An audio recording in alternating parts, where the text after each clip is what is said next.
No, do they get their own sort of like... They get their own heart rate. Yeah. And you hear them roar. You might hear them. It's quite a cool noise, but the rut normally starts from late September, early October. Right. When do they shed?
Yeah, I'm just coming up now.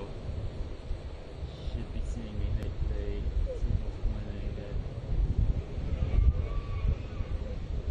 Yeah. Also the other live view is on.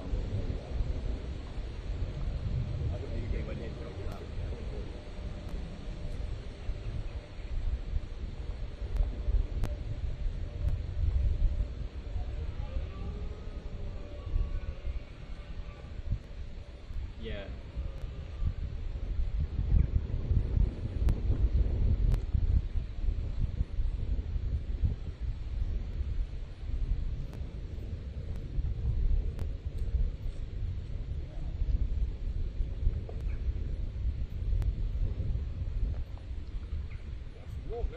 Yeah.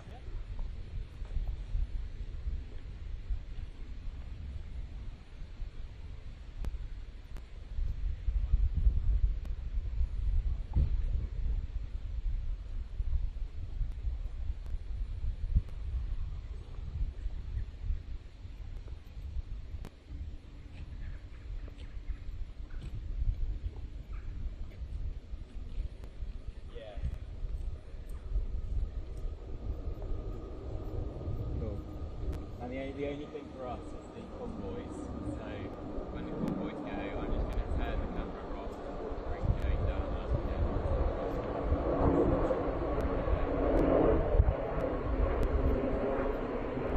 Yeah, so I could basically when we're alright. So yeah, yeah, yeah. All they can do is like hang around. But I think once they're past the gates. Yeah.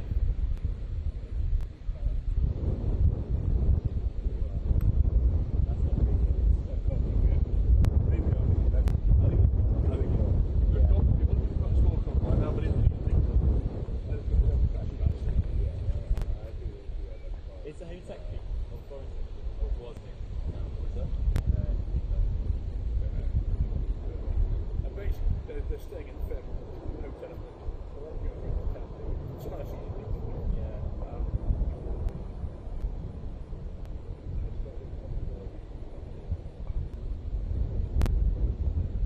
Probably tomorrow. That's the politics day. They're all distributed. Yeah. They're all checking tomorrow. Yeah. Are you doing the same with checkers tomorrow? No, I'm not tomorrow. Yeah.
happened?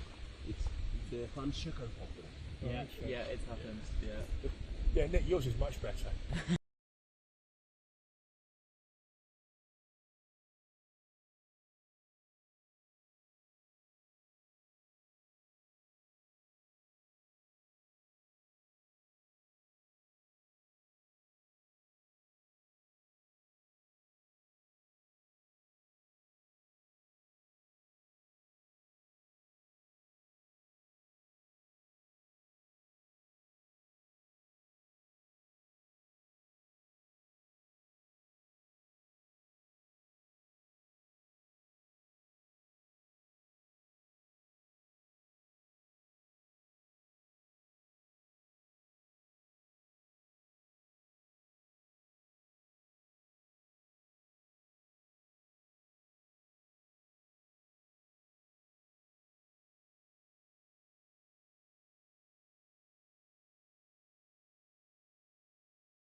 not rang me yet, so. No, they're all sitting up there. I'll sit and wait. I want to see the conflict. That would be quite fun actually. Yeah. I want to see how fast they get. I'll point pressure boys, especially the Americans. Yeah. Even though he's not that important, he'll have a sort of one of their big black cars.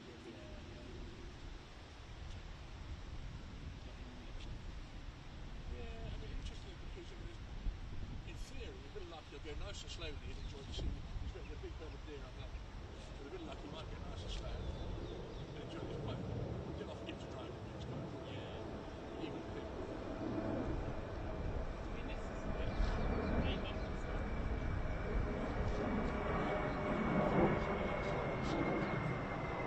It's a different one. It's not the easiest way to jump.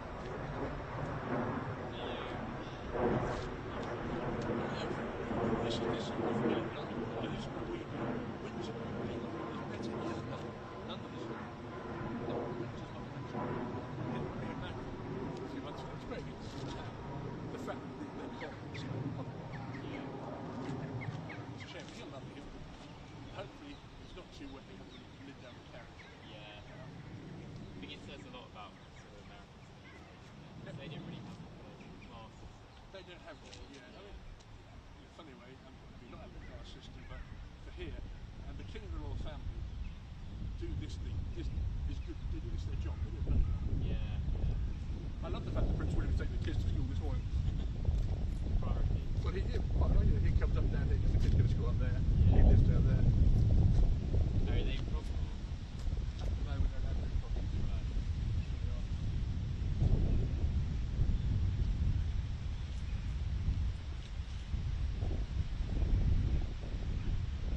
Well, they're late. Cool, yeah.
You're watching live coverage of US President Donald Trump's second unprecedented state visit to the United Kingdom.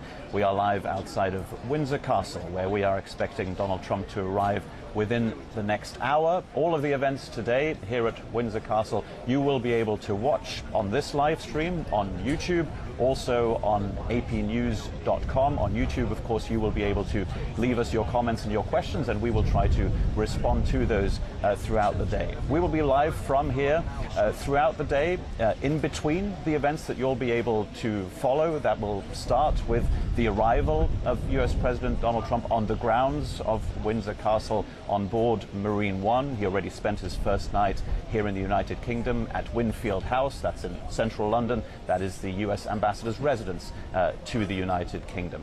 His welcome ceremony, where he will be met by Prince William and Princess Catherine, will be followed by another welcome from King Charles III and Queen Camilla, and then the events will unfold throughout the day.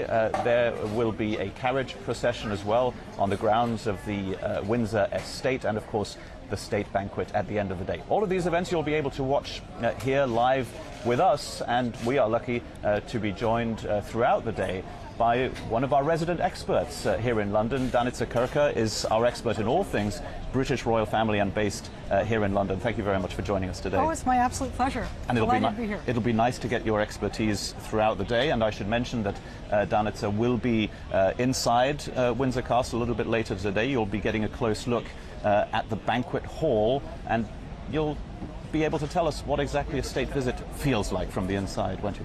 Yes, I'm really looking forward to that. As my invitation got caught in the mail, I'm just going to get to watch from the balcony somewhere. It's better than nothing, and we will get that information from Danica a little bit later, of course, all her impressions of what a state visit entails. A little note on the weather, of course, this being the United Kingdom. It is slightly drizzly, and in the background you'll be able to see that quite a few security forces already here in place, so you'll be seeing quite a few comings and goings of those who are involved in the greeting ceremony for US President Donald Trump. Now, Danica, first thing I want to ask you, you've come here a lot, you cover the royal family quite extensively, and you come to Windsor Castle quite a lot. What does it feel like to you today? Does it feel different to other days? Well, it's kind of festive today. You know, there are a lot of reporters here, many, and, you know, onlookers, protesters. There's kind of a lot of everything. People, you know, who support President Trump wearing their red hats, the MAGA hats. And you have people in the community who have, you know, gotten out there with little jackets that say, you know, Windsor, and they're out there trying to organize the whole situation. So it's kind of fun. We should mention that there have, of course, been minor protests so far. Last night here in Windsor, we saw a few dozen protesters who made their way close here to Windsor Castle. A larger protest planned for later today in central London. And worth noting, of course, that central London is a place that, well, essentially President Trump will not see throughout this visit. This is a visit that is contained almost entirely to Windsor Castle that you can see here behind us. But if there is any protest activity, we'll, of course, let you know and show you the images from central London as well. Now, back to the place that you can see behind us, the Windsor Castle. This is where this whole state visit will be taking place today. This is the full day of the state visit. Why is it happening here at Windsor Castle? Because I think state visits in the past, well, they've taken place at Buckingham Palace, haven't they? Well, yes, absolutely. But, you know, at the moment, Buckingham Palace is a construction site. So they're doing renovations, and it really just wasn't possible to have anything like that here. But, you know, Windsor Castle it's just a proper castle. It's nearly 1,000 years old. It looks like a castle. It has this sort of sense of history. And, you know, it'll give the president a chance to, you know, do those big moments that take place in a state visit, a carriage ride, you know, reviewing the troops, a state banquet, without really leaving sort of the security perimeter around, so he can, you know, his security will, you know, be able to be, you know, guaranteed.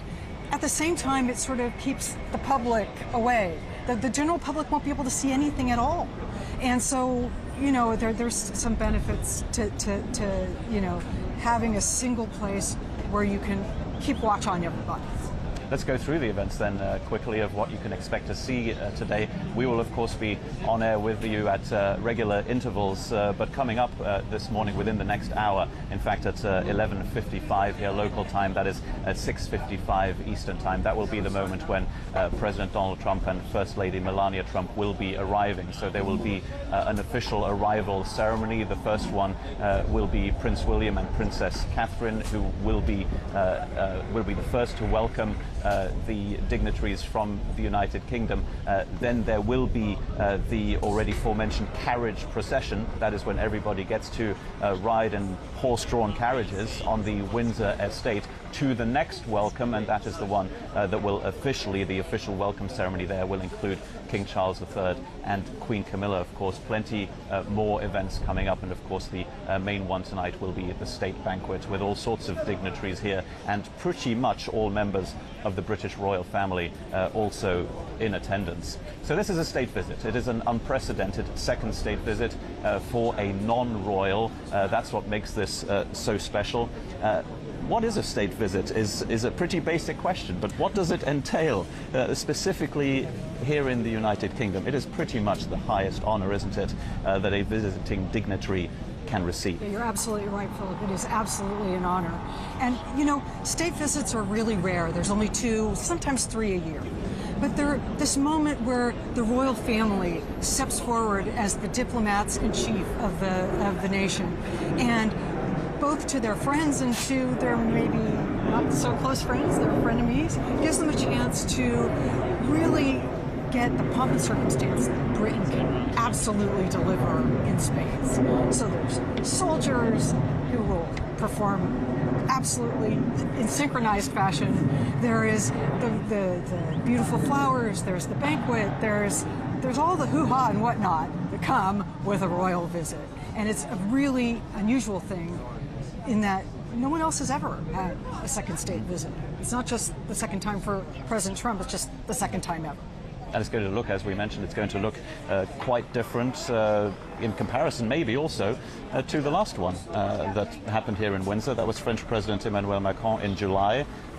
He did get the carriage procession as well, the horse-drawn carriage, but that was right through the streets of Windsor exactly. That you can see right behind us. He got the carriage procession through the city. And so he would have more of an opportunity to see the general public. For President Trump, that's not an option. You know, the security around him is much more difficult. So I think that what you're going to see is a carriage ride with President Trump in the front and other dignitaries with him, Queen Camilla, King Charles, etc. And they'll go along the route that will be covered. You know, along the route there'll be service people. Mm-hmm. So it won't be like he won't have anyone around. It just won't be the general public, and so it'll just look different. And plus, you know, you have Windsor Castle. It's a proper castle. Buckingham Palace is a lovely place. There's the balcony and the facade, but inside it's not really like that at all.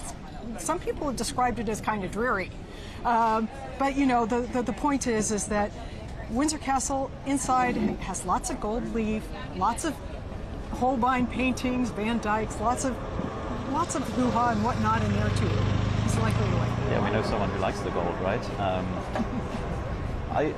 I wonder, in the last few days we've of course heard a lot about what there is to gain for those who are participating in this state visit.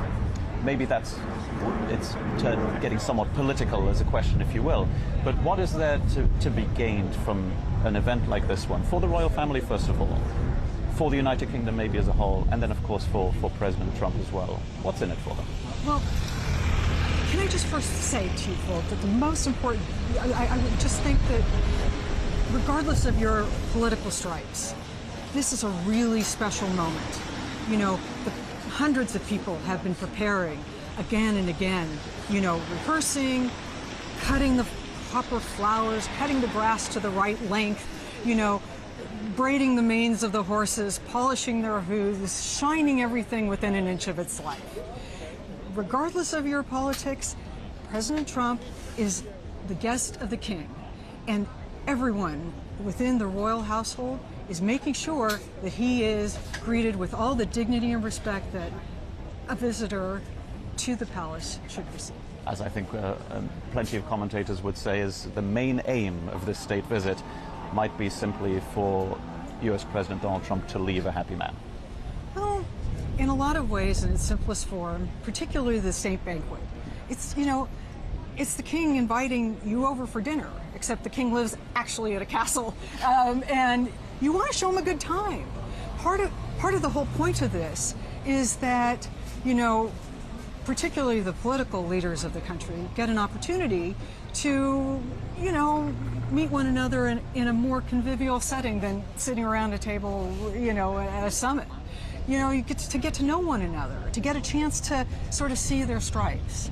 And so you want to show them a good time, but you want to show them a moment where, you know, the United Kingdom, you know, offers its hand of friendship to the United States. It wants to show that the two countries are, in fact, really good friends. As we stand here, preparations are underway inside the Windsor estate. We're seeing the horse-drawn carriages already being prepared for that official welcoming ceremony. I also mentioned earlier that there's a lot of back and forth behind us because these are people who are slowly but surely arriving on the Windsor Castle grounds to be part of all the festivities here today. You mentioned the banquet already. I think we should talk. I want to talk about the banquet. You know I want to talk about the banquet. At length about the banquet, but let's muster all the enthusiasm that I know you have for this event, and you will of course be entering Windsor Castle later today to see the whole setting, to see what the banquet hall is actually going to look like. Now, tell me a little bit more about what it is going to look like, but also, is this truly a place where there will be no politics? Is it truly a place where there will be no conversations about politics? How can we imagine? How can I possibly know what they're going to talk about among themselves at dinner? No, look, first of all, it'll be a very grand setting. St. George's Hall is, you know, some people might remember that it was during the early 90s. It was one of these places. The hall caught fire. A light, you know, hit on a curtain, and there was tremendous damage. So. At the moment, the important part of that is that it's now all been rebuilt, and it'll look really fantastic, beautiful. You know, even though it was, you know, built a couple hundred years ago, it's now going to look really good. And inside, you know, they'll have the great mahogany table, which is 50 meters long. This is like half the size of a football field. You know, it is it's polished so that you can see yourself in that thing. Okay, now. Then there's the table itself, I mean the setting itself, which takes 5 full days to prepare because there's so many things you need to put on this table, you know, and you know the silver is 200 years old, the flowers will be beautiful, and you know there is so much to say about just how really hard everyone's going to work to make sure that everything looks good. And there'll be a lot of people. There are 160 people. 160 people at this table. I mean, it's not like you could talk to someone on the other side. The royals will be sprinkled in among the guests. And then, of course, there's the tiaras. Everyone at the office is tired of me talking about the tiaras, but I will talk about them anyway. We want to know about it. I think so. Everyone wants to talk about the tiaras. Anyway, it'll look spectacular. You know, the tiaras are important because they're generally precious stones. They'll, you know, diamonds, emeralds, rubies, everything you could possibly imagine. You know, the female royals will generally wear the tiaras, and you will find the reflection of those in the candlelight. It's just guaranteed to look absolutely stunning. And of course, the dresses will be, you know, not Technicolor ballroom, but to the floor with decorations and sashes and. Just wonderful. That's later tonight. Right now, as we speak, you're seeing images of Marine One that is taken off from central London, from Regent's Park. That is where the US ambassador to London has his residence, and that's where President Trump and Melania Trump spent their night. Marine One now on its way from central London to here, to Windsor Castle and onto the grounds of Windsor Castle, where we will see Marine One landing very shortly. Inside the next few minutes, we will then see President Trump and Melania Trump exit a helicopter and being welcomed on the grounds by Prince William and Princess Catherine. That is most likely going to be one of their main roles during this US state visit to the United Kingdom. You'll be able to see all of those key events here throughout the day, including, of course, that welcome ceremony we mentioned already, the carriage procession, the banquet thereafter that will most likely give us some of the most indelible images of this state visit by Donald Trump to the United Kingdom. I wanted to ask you just a little something about the things that could go wrong. Because things can go wrong. They might be little things. They might be just a little gaffe here or there. A little thing that goes against royal etiquette. Not that we're expecting this to happen, but when we go back to the last state visit by President Trump, there was a moment, wasn't there, that we do remember for being something that he did ever so slightly wrong. Oh, come on, Philip. What could go wrong? Come on. No, basically, the monarch invites the guests to, review the honor guard. There's going to be a large honor guard to greet the American president. And what happened was Queen Elizabeth, sort of gestured delicately that it was the moment for the president to go forward and to review the troops. But he kind of, it's hard to describe, but he kind of just went too quickly. And so he sort of stepped in front of the Queen, which is really not done. The British public was just aghast that this happened. But, even though these events are choreographed, planned, meticulously organized, people are people, and sometimes things just go wrong. I mean, it doesn't even have to be a state visit for something to go wrong. In 2016, when the Obamas came, it wasn't a state visit, it was a post-state visit. They were just kind of coming back to say hello. The helicopter landed at the Windsor State here, and the Obamas got out, and the King and Queen Elizabeth and Prince Philip were there to greet them. And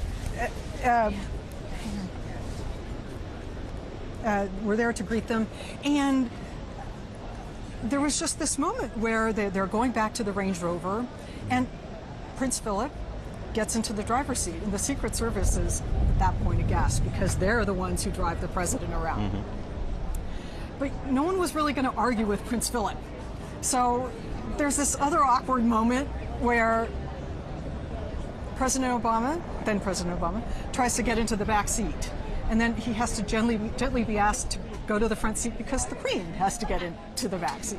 So you have these moments, but the royals are very accustomed to the fact that not everyone understands royal protocol, and so they're very forgiving about trying to ease the way, because after all, the point is to show friendship, to show camaraderie. No one wants to embarrass anyone, even though sometimes they do something embarrassing.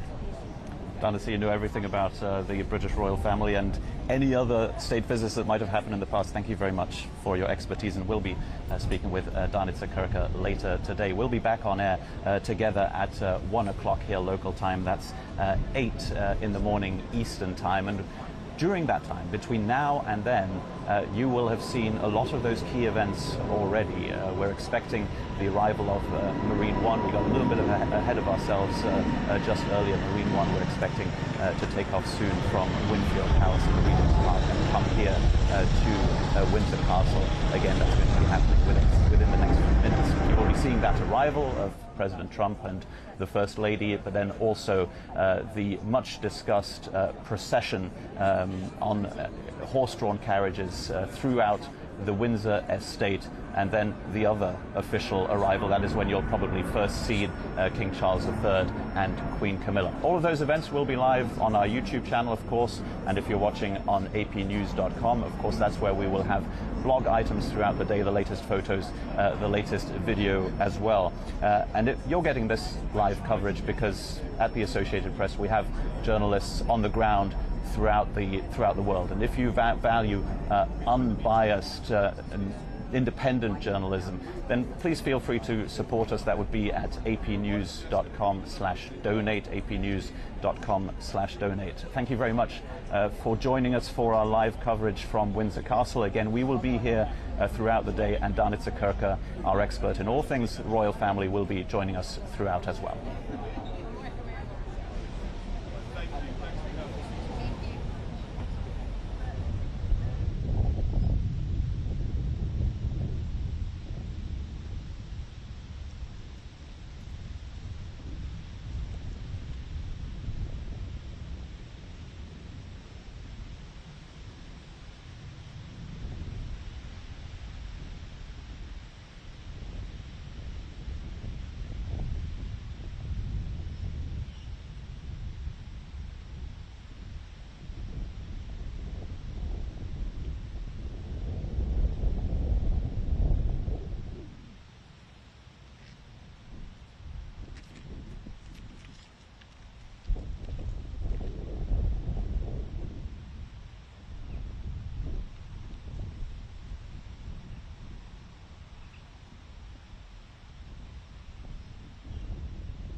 to the right! Stay left, stay left!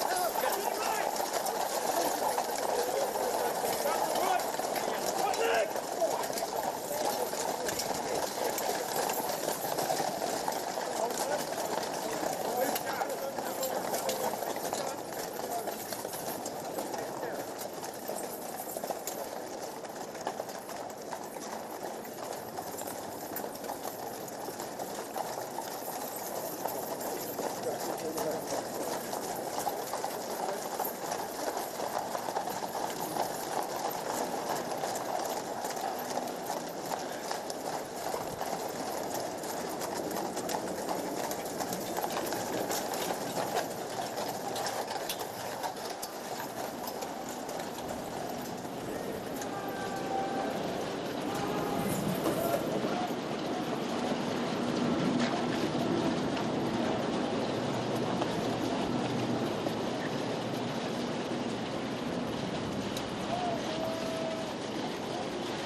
President, the Guard of Honour, the Grenadier Guards, the Cold Street Guards, and the Scots Guards are present and awaiting your attention.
by the centre, cricket by.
No competition.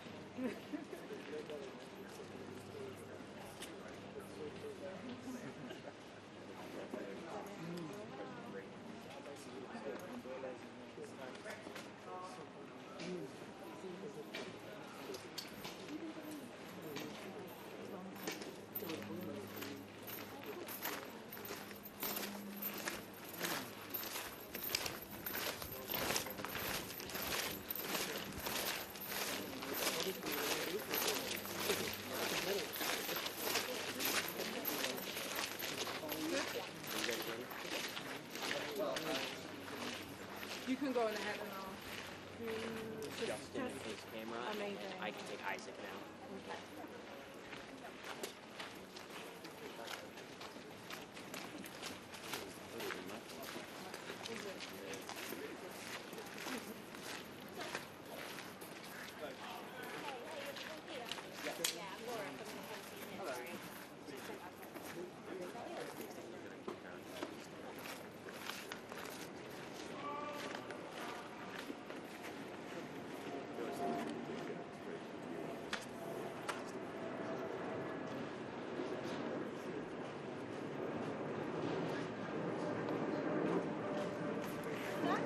Just pack it down the camera again.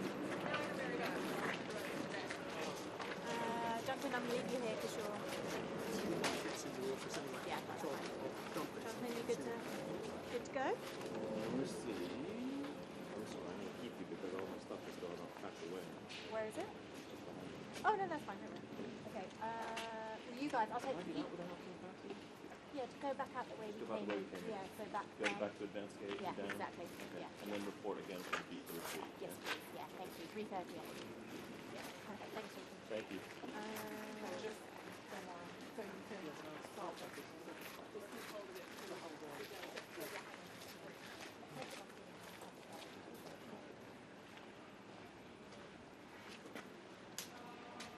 Alright, I know, no worries, I know it's... Can I leave my camera here then? When you got everything? So I can go and get my Okay, but you're happy with that shot? Thank you. Shuffle.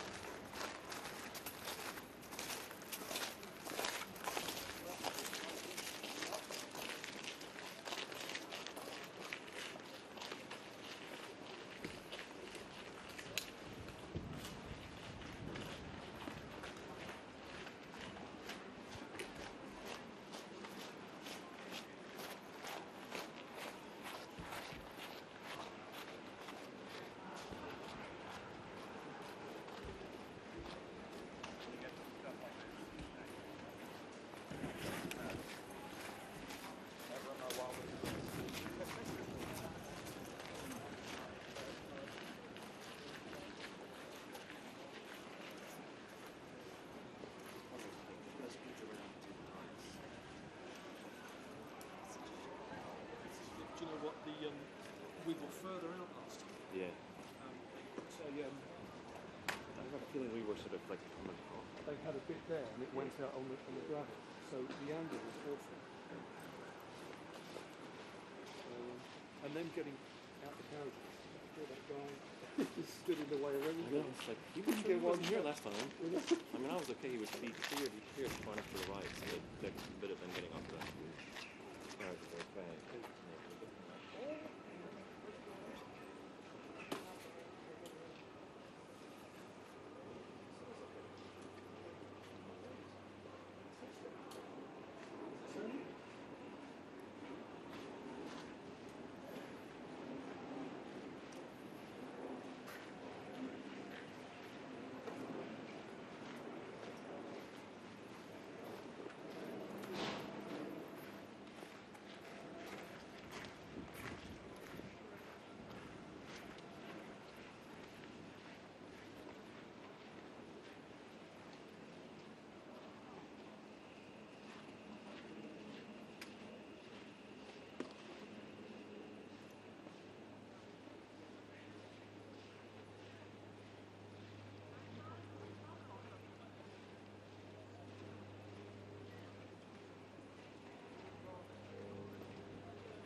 I'm assuming he left it thinking he would be coming back.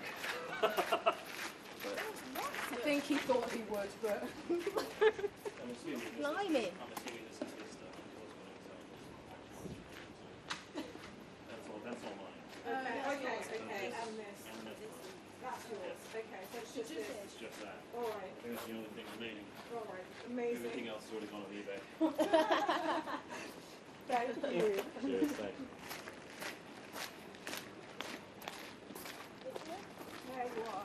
I was laughing at another caravan. Literally saying,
Thank you very much for joining us for our live coverage of President Donald Trump's state visit to the United Kingdom. If you're just joining us, a few elements of this day, of this first full day of the state visit, are already behind us. President Trump and First Lady Melania now inside Windsor Castle. Plenty of elements still left that you will be able to see live here on our YouTube channel, also on apnews.com. That is also where we will have constant updates throughout the day with the latest blog items, but also the latest photos and video coming out of Windsor Castle, and this unprecedented second state visit to the United Kingdom for US President Donald Trump. It is something that has never been done before for a non-royal. Let's take you through the program of what you might have missed or might have watched with us here during our live coverage earlier today. The arrival ceremony, first of all, for President Trump and First Lady Melania Trump. A first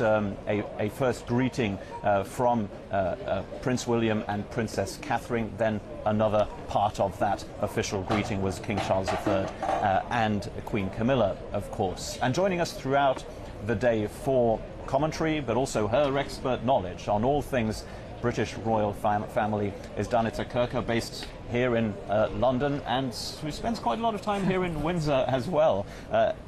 We just had a quick look at what we've seen so far. That includes, of course, the carriage procession. That has already happened on the grounds of Windsor Castle. We should mention everything that you've been seeing today so far has been happening inside the grounds of Windsor Castle and the grounds of the Windsor estate.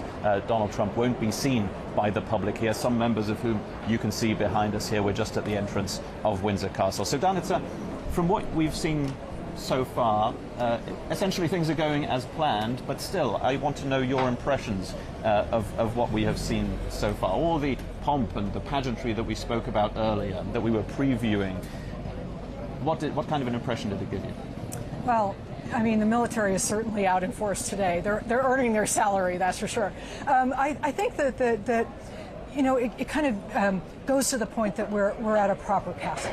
You know, Windsor Castle is nearly 1,000 years old, and it you know what, it looks the part. And you know, so you have the troops with their red tunics and their bearskin hats lining the way, greeting the president. It offers that picture that's so important for a state visit. You really want to have the pomp and the ceremony, the royals, have everything in one box. But the other important thing you alluded to just now, Philip, is that it's all within the confines of the castle. You know, President Trump doesn't really, at any point in his state visit, you know, face the public. And, you know, we're in a time where, you know, his security is always extreme. But, you know, recently we had the assassination of Charlie Kirk, and that, you know, brought up, you know, security concerns again. So I think it's all just very compact, and you know, it's all sort of, at the moment, going really well.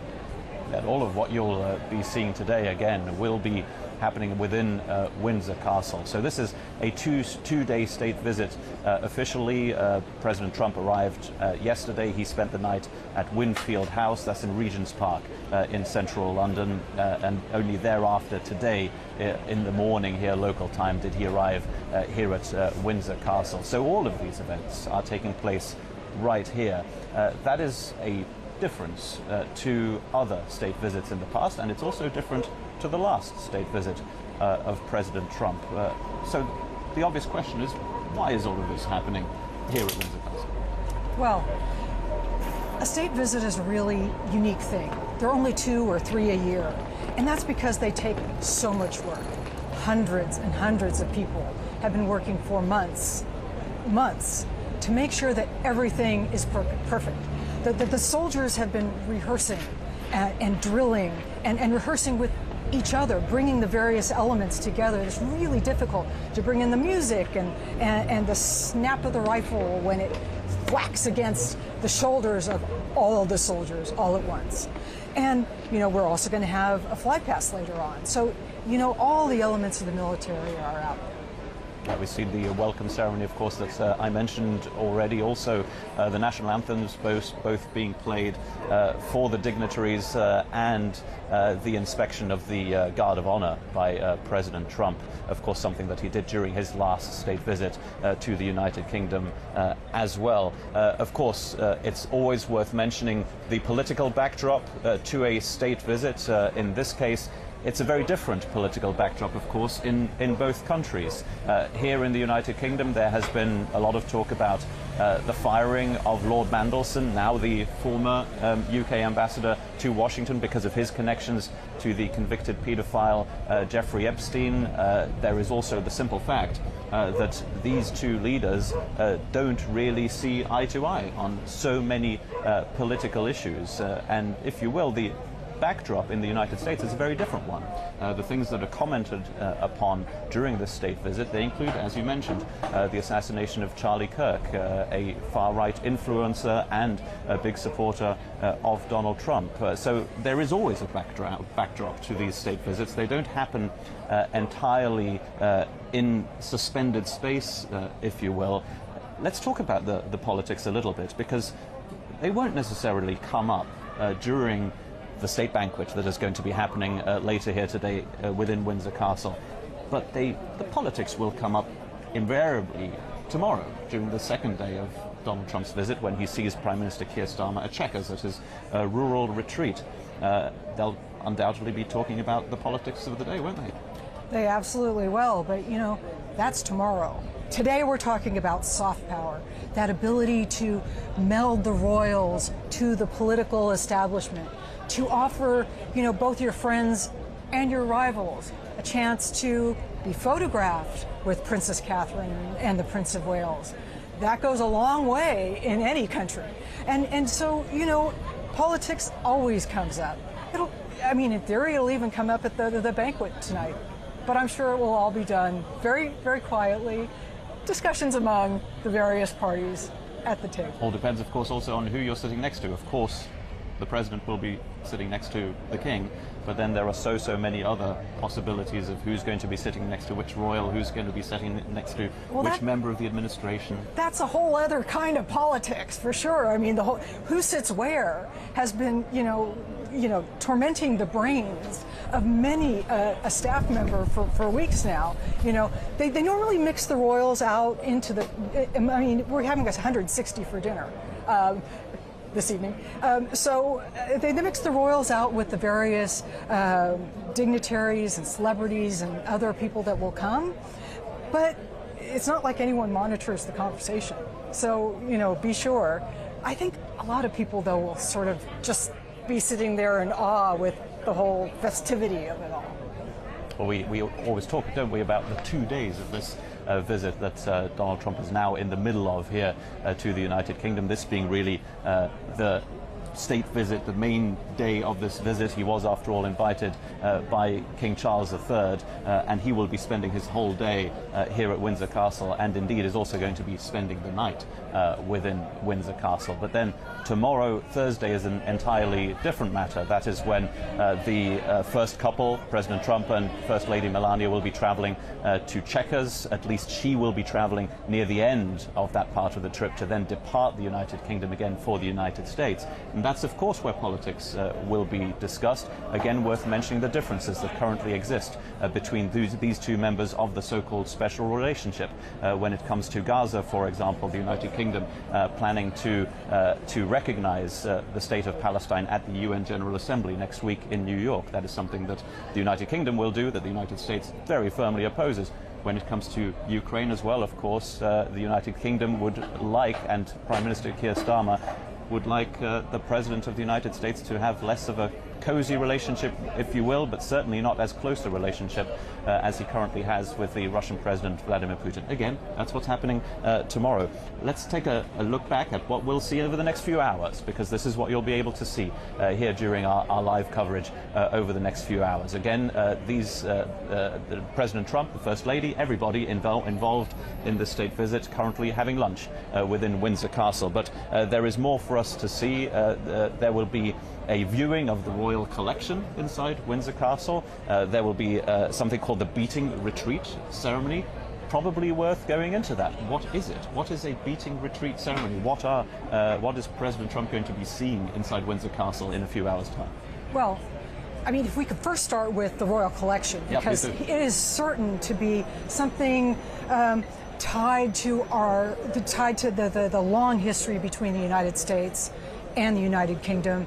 You know, the Royal Collection has a deep well of documents that it could go to, and so that'll certainly be, you know, one of those things that really might be a highlight to the trip. And since President Trump has a connection to the United Kingdom, his mother was from Scotland, you know, I have a feeling that they're going to bring up a little something about her. I mean, I'm not sure what, but I just have a feeling that her connection to this country will come up. You know, the beating retreat ceremony is it's the first time that they performed it at a state visit, but again, it's just one of those things that the military has just really worked on to try to make it look good, to try to make it sound good, so that, you know, I mean, the whole point of a state visit is that the pomp and ceremony has a purpose.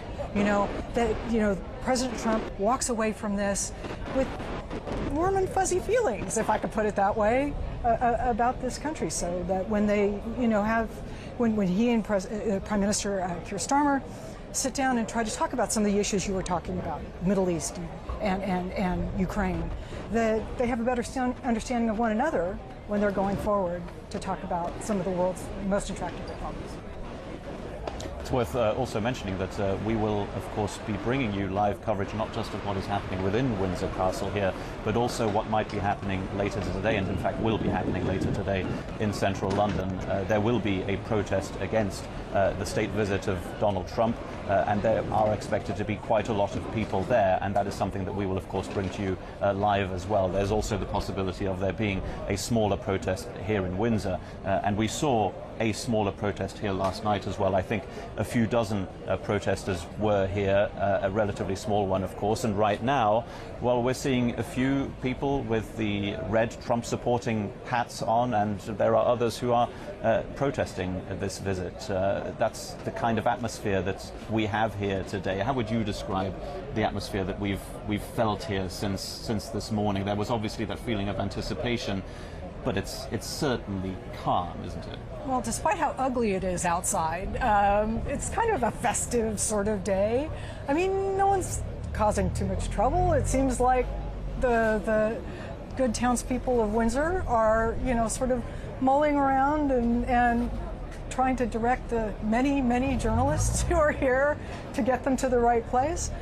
But I think at the moment, really, everyone who wants to protest is getting their chance, and those who want to not protest are getting their chance too, if I can put it that way. And in fact, we can see them just off to our side. There are those who are Trump supporters and those who are protesting his visit, essentially standing side by side. So that's essentially the kind of situation we're seeing here. We certainly should mention that this is a very secure place right now. Essentially, it's been described as the iron ring, the ring of steel out around Windsor Castle. And of course, this visit is happening exclusively within the grounds of Windsor Castle and the Windsor estate. So this is a place that has been secured significantly by the police. And, you know, Windsor is also not a huge place. I mean, population of maybe 30,000. It's a small market town, but it's got a big castle. And so, you know, it understands somehow that I think the people of the community sort of understand that they're at the center of the world right now. Maybe it's just simply that they kind of like that, as long as it only lasts for one day and all the reporters go home, you know. So I think that they're kind of enjoying it. Yeah, the backdrop that we mentioned earlier, of course, especially in the United States, the fear of political violence, of course, came up again with the killing of conservative activist Charlie Kirk. That is something that is very much on the minds of those within the US delegation coming here, not necessarily something that has dominated headlines here in the UK, though it has been a very important story here as well. Now, we can't confirm whether that has increased any security measures, but they are very significant indeed here today. Let's take you through some of the other events that you'll be able to see on our live coverage of Donald Trump's state visit. We mentioned already the beating retreat ceremony. There's also going to be a visit to St. George's Chapel inside the grounds of Windsor Castle, and that is, of course, where the Queen was laid to rest. The Queen together with the late Prince Philip, and I think that this will have a lot of meaning for President Trump. He met the Queen, of course, not so long ago, and I think that she really made an impression on him, as she did to many leaders in 7 decades on the throne. People really valued her steadiness and her ability to consider conciliation, and which she talked about a lot in the speeches she had. So I think that will be a very quiet moment for him, and a chance to reflect on someone who really dedicated her life to the country. And he, President Trump, has, of course, referred to Prince Charles as a friend of his already before departing the White House yesterday, but also upon arrival here in London. He sees them as being very close, and in fact we saw them, well, physically very close, because they shared one of those carriages together during the carriage procession within the Windsor estate. We saw one of those horse-drawn carriages that had the King and the President inside, sitting side by side, and nobody else inside. Covered carriages, by the way, because of the uncertain weather here. The second carriage, that was the First Lady and the Queen. Again, around 15-20 minutes time for them to have very, very personal conversations. Of course, that is the moment where you'd like to be a fly on the wall, and of course nobody will ever know what they will have spoken about in detail there. Let's end on a festive note, I suppose, and one that I know will see your enthusiasm about this, because you'll be able to see certainly the preparations. You will be able to see the banquet hall where the big dinner is going to be happening tonight. You've been to Windsor Castle many times, but it's going to be pretty special, first of all, for you to see what it looks like inside, but obviously this is going to be one of the main events here, and it's probably going to lead to some of the pictures that will lead the headlines tomorrow. What is the state banquet going to be like tonight? Well, this, of course, is my favorite subject, so that preamble is because I love talking about the state banquet. Anyway, this will take place in St. George's Hall, which some people might remember as having a terrible fire in the early 90s. So, but you know, it was restored, but because it was restored relatively recently, when you're thinking about 1,000-year-old castles, it'll really look magnificent. So inside, they will have laid out this huge mahogany table, 50 meters, that's like half of an American football field. And around this table will be 160 guests. But because it's such a big table and because there's so much to do, it takes 5 days to set this table. I love that it takes 5 days to set a table. My tables take 5 minutes. But anyway, so I'll be able to get a chance to see them laying out how they've laid out, you know, the silver service, the grand service. This is a 200-year-old, really special, you know, presentation style, elaborate, full of everything from egg cups and salt shakers to candelabra, and flowers, and, you know, flickering lights, and, you know, it'll just really be magnificent. But what'll be even better is to see the people kind of come in. And what they're wearing? They're wearing tiaras, of course, and not all of them. Sorry. Not everyone's going to wear a tiara, Philip. But, you know, the point about the tiaras, and the reason that my colleagues are so tired of me talking about this, is that tiaras are very unique items within, you know, the royal pantheon. You know, they are whether your jewel is a diamond or an emerald or a ruby, you know, they are the real thing. And they're handed down from generation to generation. You know, for example, Princess Catherine, the Princess of Wales, will often wear the lover's knot tiara, which is the one that Princess Diana wore and passed down to her, and one that Queen Elizabeth II gave to Princess Diana. So, you know, you have that little bit of history just in what they're wearing. And really, the royal women will wear things that have meaning to them, have symbolism to them. for example, Queen Camilla is the patron of the rifles, and the rifles, the military regiment, gave her a little rifles pin, and she just loves wearing it. Wears it all the time. I mean, I don't know what she's going to wear tonight, but whatever it is, will have some sort of symbolism to the event. So, there, not only will there be a fantastic amount to see, but there'll be a fantastic amount to learn. And the royals also tend to send little messages with maybe just a little something, so that you might get a sense of what they might be thinking, maybe. I mean, for example, one time when Queen Elizabeth II met with Justin Trudeau when he was the Prime Minister of Canada. She'd known him for a long time, and so the pictures afterwards were this little happy meeting between Justin and the monarch. But behind them there was this huge, and I mean huge, vase of flowers in both yellow and blue. And we all looked at this for a moment and said, those are the colors of the flag of Ukraine. She's sending a message that she supports the people of Ukraine. But there are no coincidences. Oh no, never. But I'm not sure. I mean, in this state visit, I'm not sure exactly that the royals will necessarily have a lot of big messages. I mean, the United States and the United Kingdom are good friends as things go, and I don't know. We'll have to see. Isn't that the best part? You'll just have to look at it and figure it out for yourself. And all that's left for me to do is to wish you a very nice time within the banquet hall, and hoping that you will join us afterwards and tell us what it looks like in there. I mentioned Danica Kirker, based here in London, is our expert on all things royal family. Now you know that too, and we'll be hearing a little bit more from you later after the state banquet if you don't mind. I'll do my best. Well, thank you very much for joining us. Before that, you'll be able to follow, obviously, the other parts of the state visit of President Donald Trump to the United Kingdom. Plenty of elements that you will still be able to watch live right here, whether you're watching on YouTube or on apnews.com.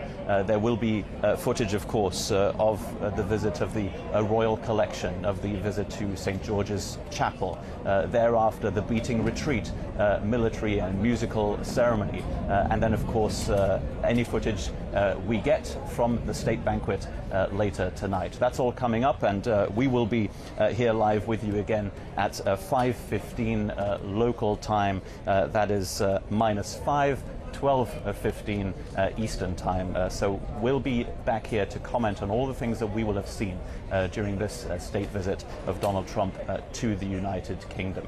And one note still, if you are watching our live coverage right now, it is because we have journalists for the Associated Press around the world, and if you value our unbiased independent journalism, then feel free to support our work. You can do that at apnews.com/donate. That's apnews.com/donate. Again, thank you very much for joining us during our live coverage, and we will be back here in the next few hours to bring you, first of all, all the footage from within Windsor Castle, but also we'll be commenting on it throughout.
casa amanhã à presidência da Câmara está marcada uma reunião para discutir temas, algumas questões comerciais, mas também certamente as questões da guerra e essas importantes para a União Europeia.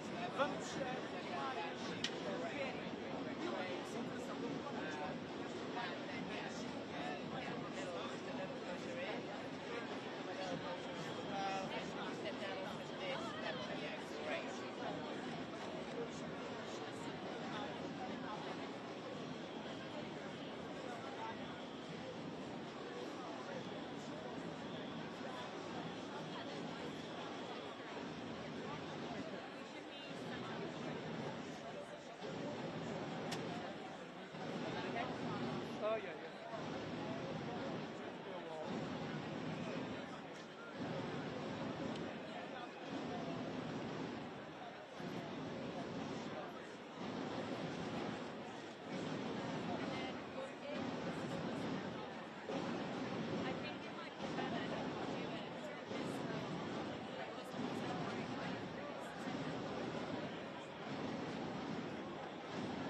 If you call to the characters to your camera, then they can all look in the same direction as well.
right, you can retrain something.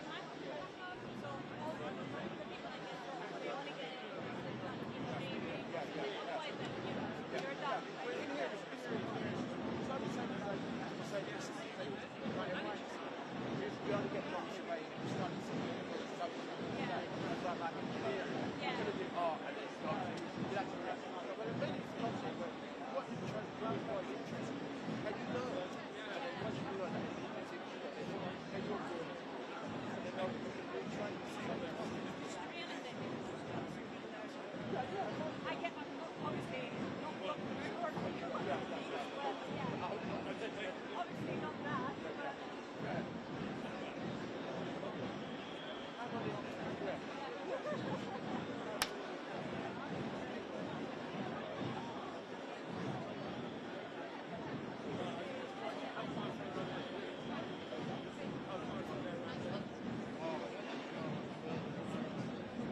Are you collecting it?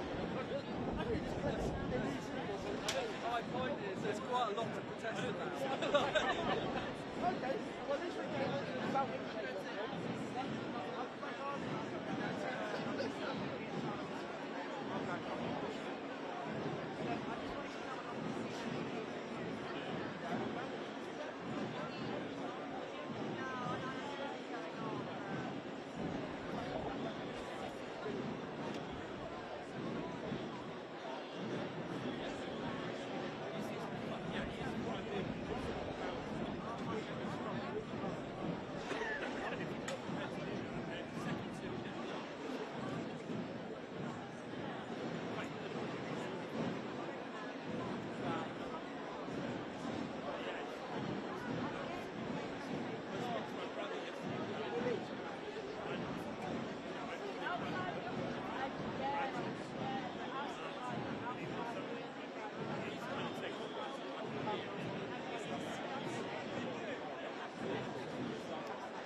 If you're round the corner, come towards the stage. Come towards the big round church.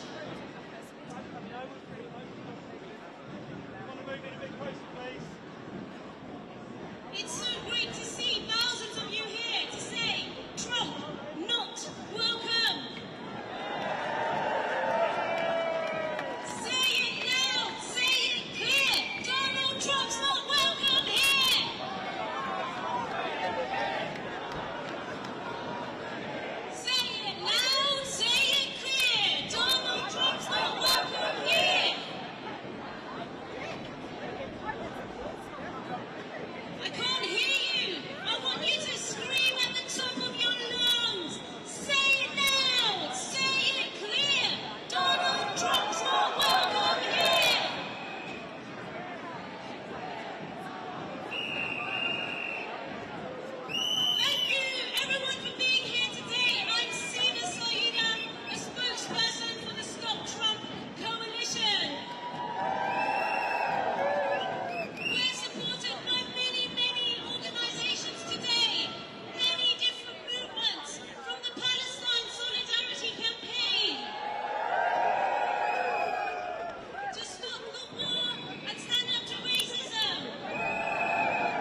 Thank you.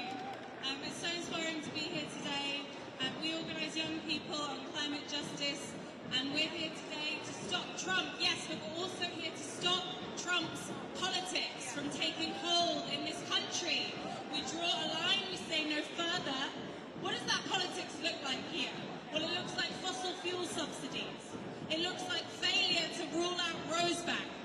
It looks like a failure to tackle the energy cost crisis in this country as we make massive payouts to water companies and energy companies who are profiting off people's misery. It looks like demonising and criminalising peaceful protests, dragging grandmothers and vicars away for holding up signs protesting genocide. It is a disgrace, and we say no to Trump, and we say no to Trump's politics. We refuse to live in a country where we line the pockets of billionaires who have only made their money off the backs of ordinary working people. There is no way you can become that rich without exploiting people. So we're calling for wealth taxes in this budget. We run the Pay Up campaign. There are so many people getting behind wealth taxes. If you want to come and get involved, we're calling for a protest on the 27th of October. Please join us. If you're 16 to 35 and if you're older, please support us, because we all have to stand together. And finally, I just want to say, I think it's really easy in this moment to feel really overwhelmed. There is so much suffering. There's failure after failure from our government, from people who are supposed to protect us. But I want you to look to your left or your right now. These are your people. We are each other's people, and we will not let us down. We will stand together, and we will keep turning up. It doesn't matter, you can't do everything, but we can all do something. If you can persuade one person, a friend, a family member, who cares about people, who cares about communities, who cares about our libraries, our schools, our hospitals, and a safe climate, to turn up to one thing in the next 2 months, that can be a ripple. A ripple can be a stream can be a river. The river is the sea. And we are big enough when we stand together. So take heart from one another. We will not be overwhelmed. We will stand together, and we will stop fascist politics from taking over this country. Thank you very much. Thank you, Heather. That was brilliant. And I love what you were saying about us being a river to the sea. So repeat after me. From the river to the sea. From the river to the sea. From the river to the sea. Another group that Donald Trump has been attacking relentlessly is women and LGBTQ people. Donald Trump recently said words to the effect of domestic violence is not a crime. A judge in a civil court in the USA ruled that Donald Trump had committed rape. This man is accelerating the rise of hate against women all over the world. The fascist right and the far right are doing this too. They don't protect women. They are a danger to women everywhere. And so I introduce our next speaker, Kerry Abel from Abortion Rights. Thank you.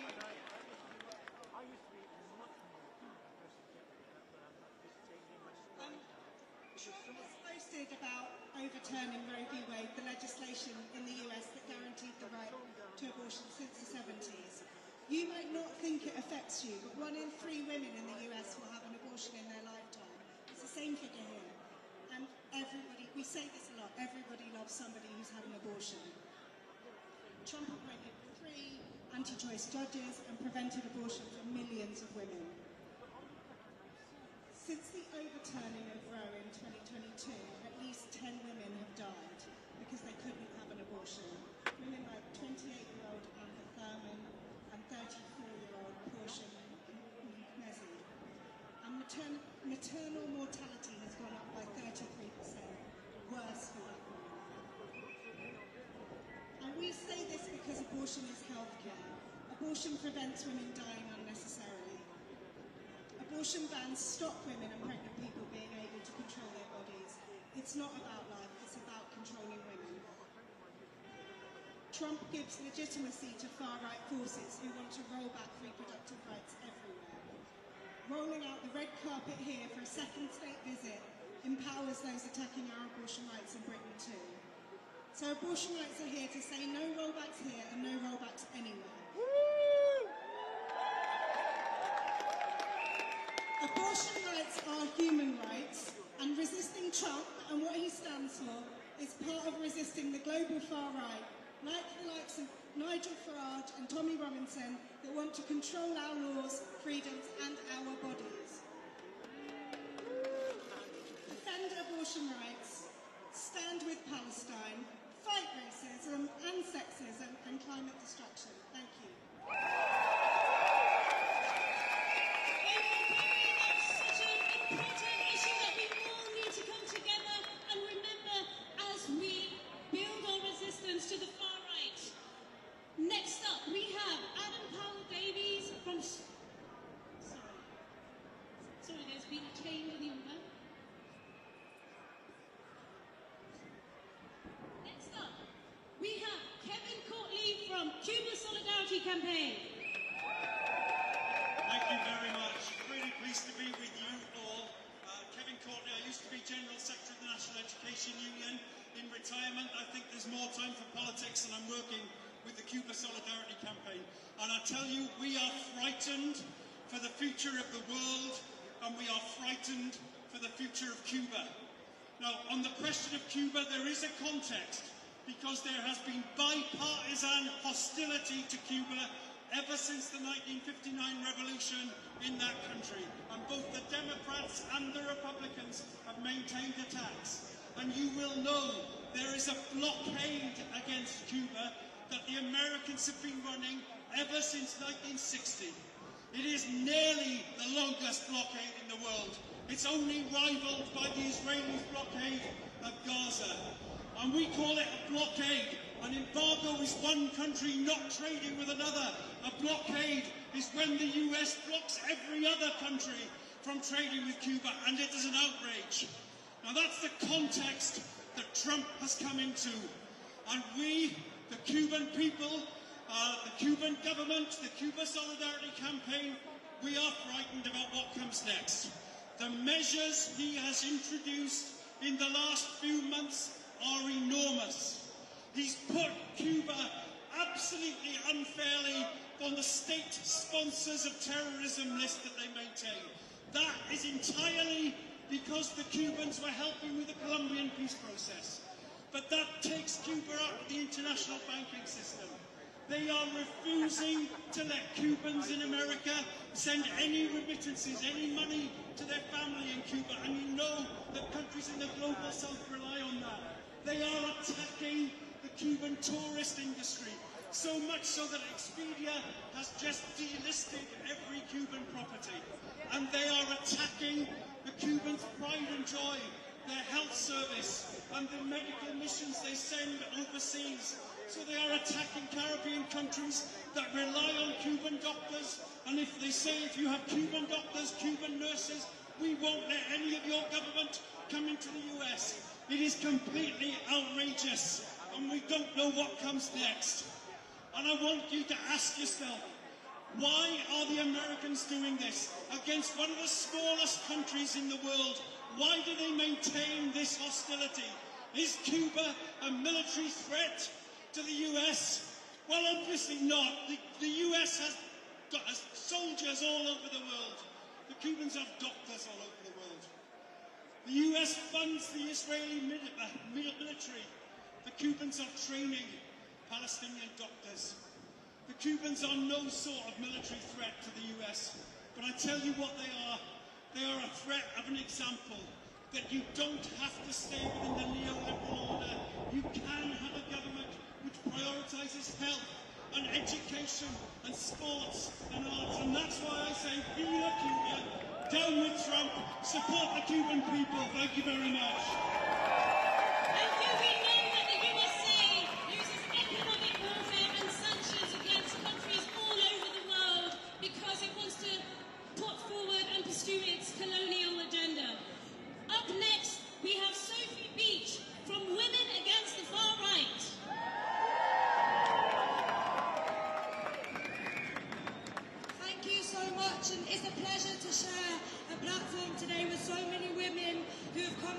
Donald Trump, women like Kerry from Abortion Rights UK. I'm here with Women Against the Far Right, and we want to challenge some of the myths that are taking place in this country. Because there is a myth going around this country that the biggest threat to women and girls are the people who are fleeing war and persecution. There's a myth in this country that violence against women and girls is only caused by refugees and asylum seekers. There's a myth going around this country that the trans community are a threat to women. But these are the lies that are spread by the people at the top of society. People that have no interest in protecting women and girls, no interest in taking on sexism. And these are the kind of racist, transphobic myths that were on the Tommy Robinson demonstration last Saturday. A man who says he wants to protect women and girls, but was dumped for domestic violence and attacks women on the left every single day. Tommy Robinson is the threat to women, not ordinary people on the streets. We know that the real threat to women and girls and the sexism we experience does not come from refugees and asylum seekers. The men that make me feel unsafe are not the men facing deportations, but the men who are calling for them. The men who think they stand above the law. The men who are having state banquets like right now, like the sex offender that is Donald Trump, like the public schoolboy that is Nigel Farage, like the Mendelssohns and the Prince Andrews who get away time and again with attacking women and girls. And it is also the men who were on that demonstration last Saturday. There is no doubt that when Trump, Farage and Starmer spread racist lies and myths against about migration, it gives the racists and the sexists on the streets confidence. And look, I just want to say that last Saturday was a wake-up call. Last Saturday was the biggest far-right demonstration in British history. And it was led by fascists like Tommy Robinson. But we have to say that last Saturday wasn't the only picture. I was proud to be on the Stand Up to Racism demonstration that was led by hundreds of women, the Women Against the Far Right bloc at the front of the march. And look, we are a campaign, but we're not just building a campaign. We are building a movement of women who are angry about the rise of racism and fascism. Because actually we say that it's those at the top that are a threat to us. We're angry about the disgusting racist, sexist attacks on women like happened in Birmingham last weekend. So we say justice for all the victims and solidarity with them. But we need to be bigger. We need an anti-racist, anti-fascist movement that is made up of every trade unionist, every member of the Palestine movement, everyone who stands against Donald Trump. We need to be bigger to take on the likes of Robinson, Farage and Trump. And we need that movement to be led by women. So join Women Against the Far Right. We launched an open letter that has 10,000 signatories. Add your name to it. We're campaigning in every local area. Get involved. Refugees and migrants welcome here. Trans women or women. Let's smash the far right.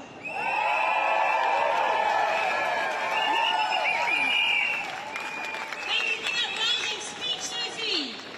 Now, we also know that Donald Trump has hideously and horrifically been blaming Ukraine for Russia's invasion of its sovereign territory. Donald Trump is a danger to the world. He's a warmonger. He promised peace on day one, and the war is still going on. So now we have Sasha Ismail from the Ukraine Solidarity Campaign. Hi everyone, as Sima said, I'm Sasha Ismail. I'm a socialist and trade unionist based in London. I'm speaking for the Ukraine Solidarity Campaign, which is the UK workers' movement campaign in support of Ukraine and Ukraine's workers. Please visit us at ukrainesolidarity.campaign.org, follow our social media, or find us today for a flyer and a chat. First of all, I want to send solidarity to our comrades in the United States, who are facing the threat of severe oppression, even as they continue to fight back. We must stand ready to help them in any way we can. Perhaps the only thing that Donald Trump despises, as much as he despises workers and migrants, is nations and people denied their rights or threatened with denial of their rights. He especially loathes those with the temerity to resist and fight back. We see that in his regime stores because the Palestinians, the Kurds, and every people fighting national oppression, and not least, of course, the people of Ukraine. In addition to his desire to enrich himself, Trump hates the Ukrainians and admires Russia's dictatorship and its imperialism. Like the great Gulf from the global far right, and of course his friend Putin is a sponsor of the far right all over the world. The Trump regime's whole trajectory is about undermining Ukraine's resistance and lowering barriers to a Russian victory in Ukraine. The results have been predictable. Not peace, but stepped up aggression by Russian imperialism. Since the US literally rolled out the red carpet for indicted war criminal Vladimir Putin, Russia's attacks on Ukraine have not lessened, but burgeoned. Not long ago, 100 drone and missile strikes a night across the whole of Ukraine was seen as a lot. 2 weeks ago, we saw 800 drone and missile strikes on Kyiv alone, followed by incursions in Poland and Romania. Supporting liberation for peoples denied their rights is an essential part of fighting Trumpism and the global far right. We must help the people of Ukraine defeat Russian imperialism. Solidarity.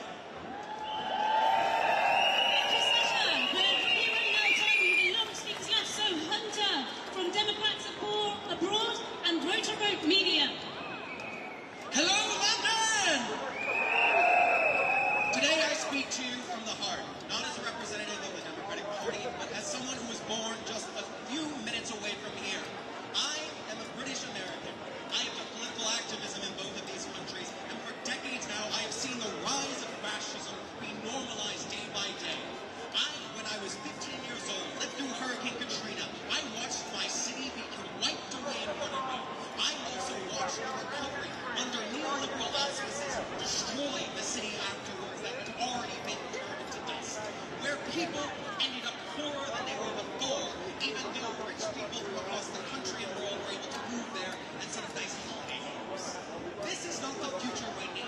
We need to understand that fascism is not something that is happening because of Donald Trump. It is happening everywhere. They are interconnected, and they do this so commonly and so absurdly that people like Nigel Farage will claim election interference while attending the Conservative Political Action Committee and National Conservative Conference with Viktor Orban and half of the far-right assholes on this continent.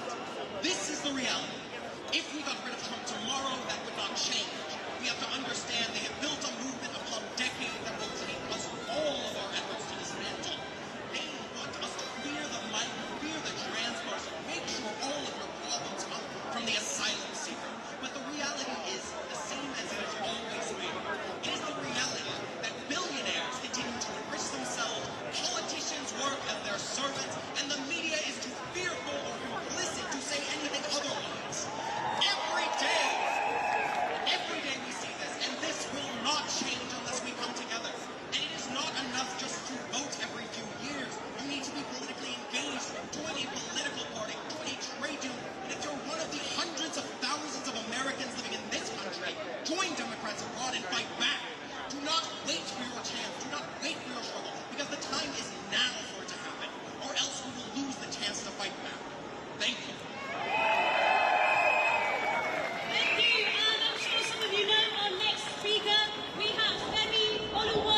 A human rights campaigner and journalist. Do you know what I think when I look at you? We're going to win. Because do you know why they complain about cancel culture? It's because our generations, especially millennials, Gen Z, for us when we grew up, all the great fights for equality, whether it's the civil rights movement, suffragettes, that was literally a previous century, no, a previous millennium. So when we look at people who oppose equality, we are done with you. When we see Nigel Farage on stage hugging somebody who pled guilty to inciting racial hatred after she called for asylum seekers to be burned alive, we're done with you. When we see Tommy Robinson screaming about Muslims, we are done with you. When we see J.K. Rowling, when we see J.K. Rowling making life increasingly dangerous for trans people, we are done with you. When we see Keir Starmer quoting Enoch Powell, we are done with you. When we see our taxes going towards what has now been confirmed to be a genocide, we are done with you. When we see a rapist president be given the red carpet treatment, we are done with you. Here's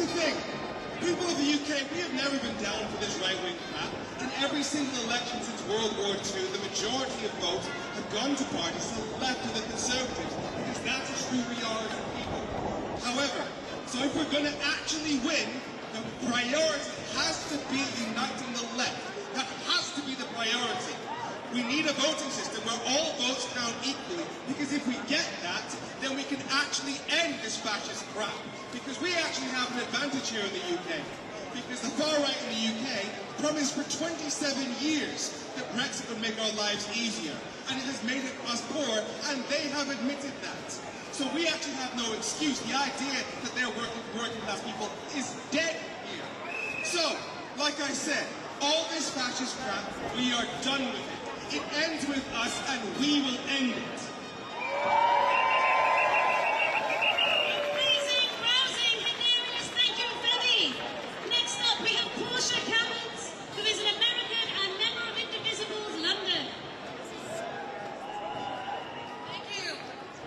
I just want to say thank you to the Stop Trump Coalition and the Indivisible and to all the amazing groups who are here today, not just because they recognize what a danger Donald Trump presents to the United States and to the world, but for bringing us all together here today to do something about it. Donald Trump and his family have made $3.4 billion this January, while his MAGA allies sow division and dissent all around the United States and here as well. It's not making America great again. It's just making Trump rich again. It's not doing anything for the people who elected him. What they do get is a daily diet of red meat and rage, an algorithm-driven avalanche of distraction and encouragement to blame other people for their very real problems. Rage is useful to Trump and his far-right allies everywhere. He uses it to build a community of us versus any scapegoat he chooses to make them. Judges, the media, the Democrats, lawyers, anyone, even Mike Pence, his own ex-vice president. Anybody who can bend these guys. That's what's tearing America apart right now. It has to stop. We have to vote them out. It's up to us. Americans. How many Americans are here today? Hooray! It's up to us. If you're an American citizen here, and if you're an American student overseas, you can help make desperately needed change back home. Go to votefromabroad.org and use the chat bot to find a human voter assistance officer. They will know how to help you. I oppose Trump because I am a proud American and I believe in my country's promise. We just have to make that happen. And I'm really proud to stand with you all. Have a great march, everybody. Thank you, Portia. And our solidarity goes out to every American who came out on the streets and resisted Trump's ICE agents. Up next is Tyrone Scott from the Make Them Pay Coalition and War on Want. Friends, comrades, allies, we are here today not just to protest Donald Trump, but to reject everything that him and his politics represents. This moment today is bigger than just one man. It's about a rising tide of far-right politics, of fascism, of scapegoating migrants, asylum seekers, refugees, and the most vulnerable people in our societies. Trump and those like him, they do not just ride this wave. They are the architects behind it. They fan the flames of division. They make racism, xenophobia, fear part of the mainstream once again. And we've seen in the UK how this plays out. Just this weekend, we saw the far right, organised by right-wing grifter Tommy Robinson, a man turned into the poster boy of hate, bankrolled by billionaires abroad. And these marches don't just come out of nowhere. They are the product of a narrative deliberately whipped up by politicians like Trump and his allies here, blaming migrants and the vulnerable for every problem in society. Now, we know who the real culprits are. The super rich, the corporations, the billionaires, the politicians who enable them. poverty, climate breakdown, genocide, war, but profit directly from this destruction. We need to make them pay to fix our broken societies. And that is why it's so crucial that so many of us are out in force here today to say no to Trump and everything that he represents. And do join us again right here on Saturday at 12 p.m. as we demand that we make billionaires, super rich, corporations and the wealthy elites pay to fix our global crisis, not ordinary people. Let's stop scapegoating migrants. Let's stop scapegoating refugees and asylum seekers, trans people, marginalised people, and all vulnerable people. End the far right, end fascism, stop Trump. Thank you. Amazing, thank you. Fuck Trump, fuck the billionaires, and I hope I'm going to see all of you here again on Saturday to make them pay. And we have Claire James from the campaign's coordinator of Campaign Against Climate Change to continue that message. We'll be here on Saturday for the Make Them Pay demo, because Trump is just one man, but he represents a much bigger movement, as everyone has said. And part of what he represents is the fossil fuel industry. We know their products are killing the planet, renewable energy is getting cheaper, but they have their man in the White House. He's not just promoting fossil fuels, he's blocking wind and solar energy to keep their profits going as the planet is dying. So his actions make every one of us less safe. Most of all, the poorest countries around the world have done at least to cause this crisis. But climate breakdown is hitting the poorest worst everywhere, especially within the US, with a deep inequality. In southern US cities like Phoenix, hospitals in the severe summer heat waves are seeing people with second-degree burns from the pavement, from hose pipes, and they're stopping, in some states, laws that say workers must have water breaks. So people will tell you, like Farage will tell you, climate action is the enemy of the workers. It's not. Billionaires are the enemy of the workers. It's not the migrants. It's those who are trying to prevent climate action and prevent justice. We all stand together. And last but not least, I pass you over to the capable hands of Schloss from the Stop Trump Coalition. Thank you so much for being here. In a few minutes, we're going to start marching towards Parliament Square. We're here today to send a very loud and clear message to our own government, but also to Donald Trump, his country.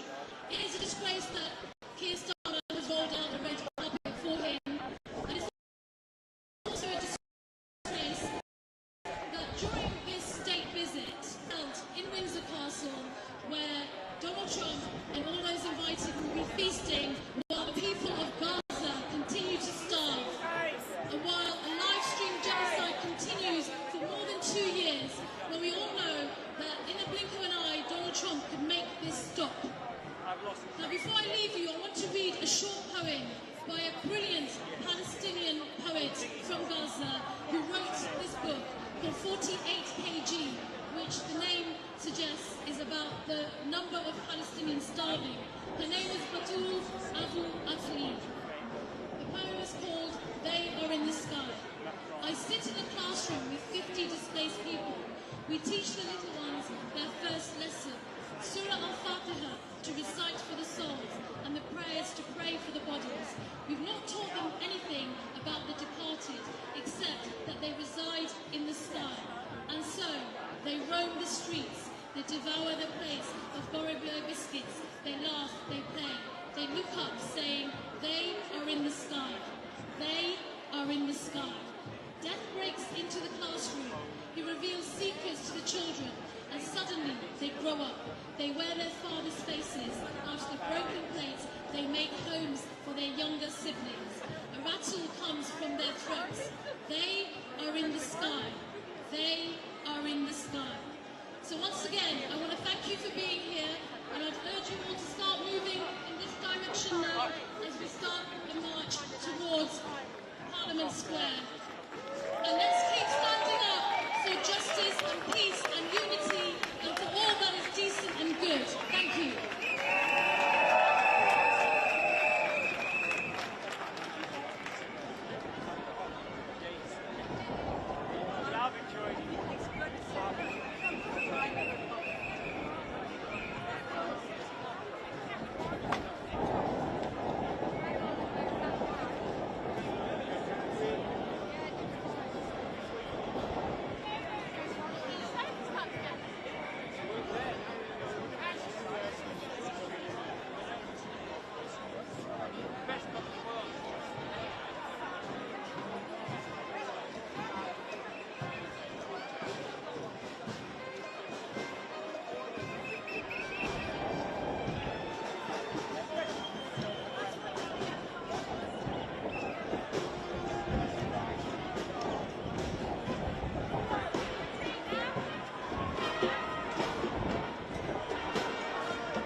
red caps, a lot of Trump supporters, not too many protesters. So it's something to keep an eye on as this day progresses. As you mentioned at the top there, President Trump and First Lady Melania currently wrapping up a lunch with King Charles and Queen Camilla, really the midday points of this entire day that will be filled with that pomp and pageantry that you said, Sean, that really goes unmatched. The President and the First Lady arriving this morning to a royal welcome brought by horse-drawn carriage with the Prince and Princess of Wales. The Guard of Honor assembling on the lawn outside of Windsor Castle as the American and the British national anthems were both played in this historic trip that marks the first time that a U.S. leader was invited for a second state visit to the United Kingdom. Now, there are some reports of protests taking place in London, but here at Windsor Castle, the scene very much so overwhelmingly positive. Residents from the United Kingdom, some from the United States, gathering along the roads to welcome the president, many wearing their red MAGA caps, some American flags draped over their shoulders, and many unafraid to show their support for the president.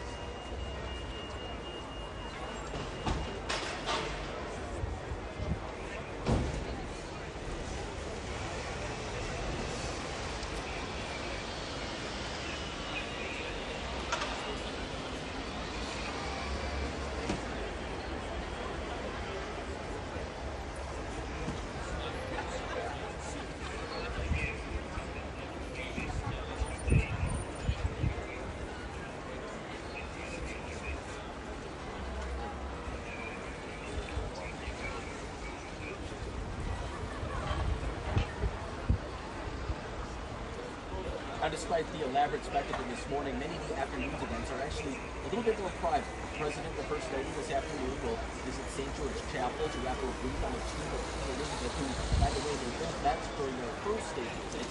Will then be treated to a flyover by the Red Arrows alongside U.S. F-35 military jets, all leading up to a state banquet later tonight where both King Charles as well as President Trump are expected to be speaking. Gentlemen.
going to bring it up.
For the IFB.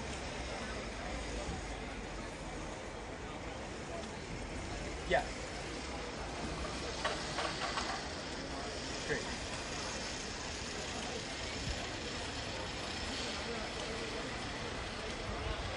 I do, yeah.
So this is some early material from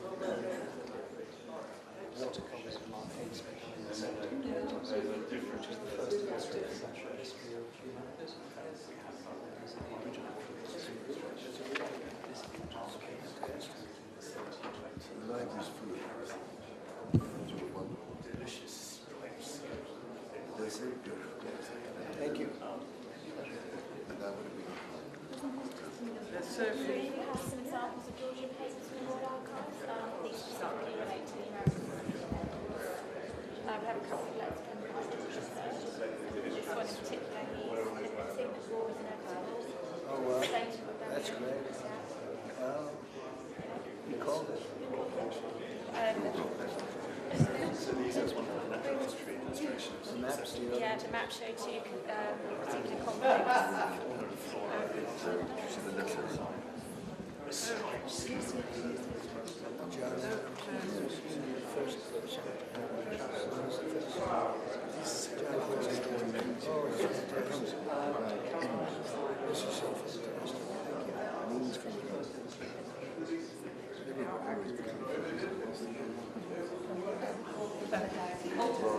Yes.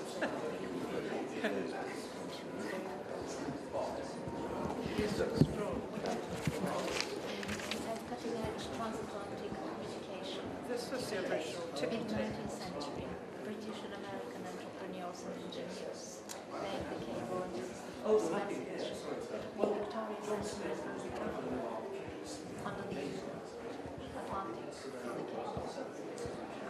That's great. Ticketing. That was the beginning, right? That was the beginning of communication. But that's fascinating. This is very touching. The letter of condolences that President Lincoln sent to Queen Victoria. That is so amazing. Yeah. That is really, that's the real deal. It is, and it's defining the special relationship for the very first time.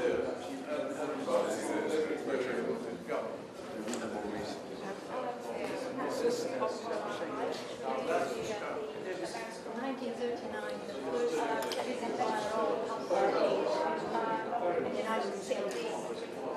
And then we have a couple of maps here which show a couple of critical battles in the war. And this is the final battle of the war of independence where the British laid down their arms and defeated the Allies. Oh, they're that size.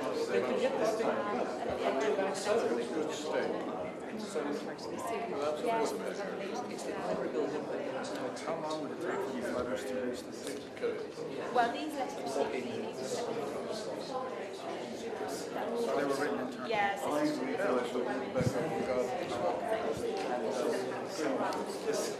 This here is an essay.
Is that actually the original? So how is this stored? How does it work? Well, in a very special box wound around it. But you can probably work out the maze each letter is in. So you just can spot the letters. It's an attempt to re-establish basically.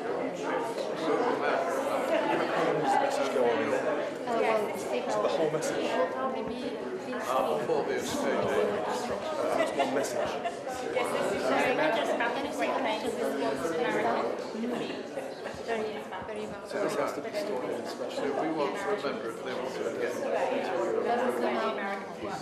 Is that outside or We are this is a very much sent by President and then British Navy or somebody else's? French American. In a very verbose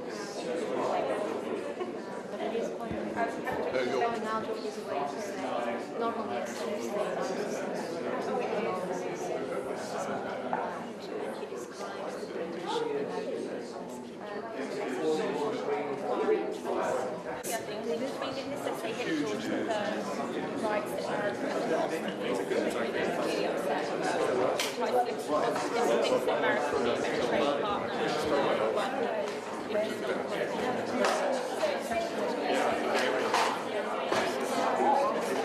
I remember a long time ago to Broadway, only the flower, something that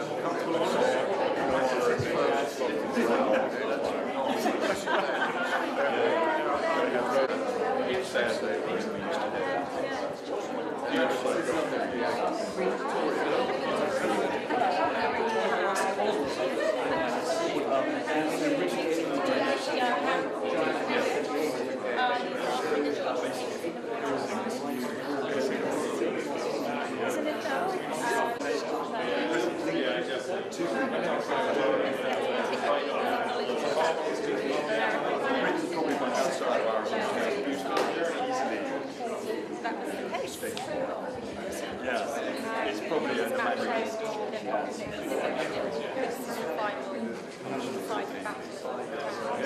here we have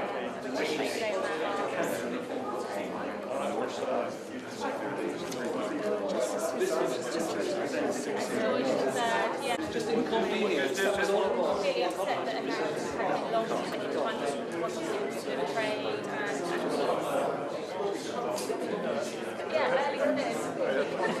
Monica did that in her previous flight.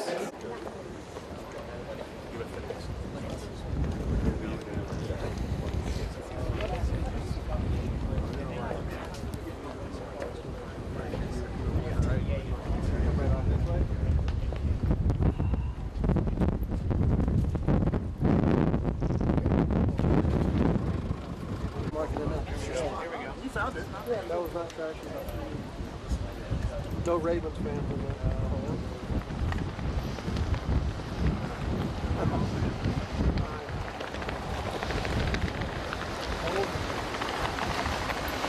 We're good.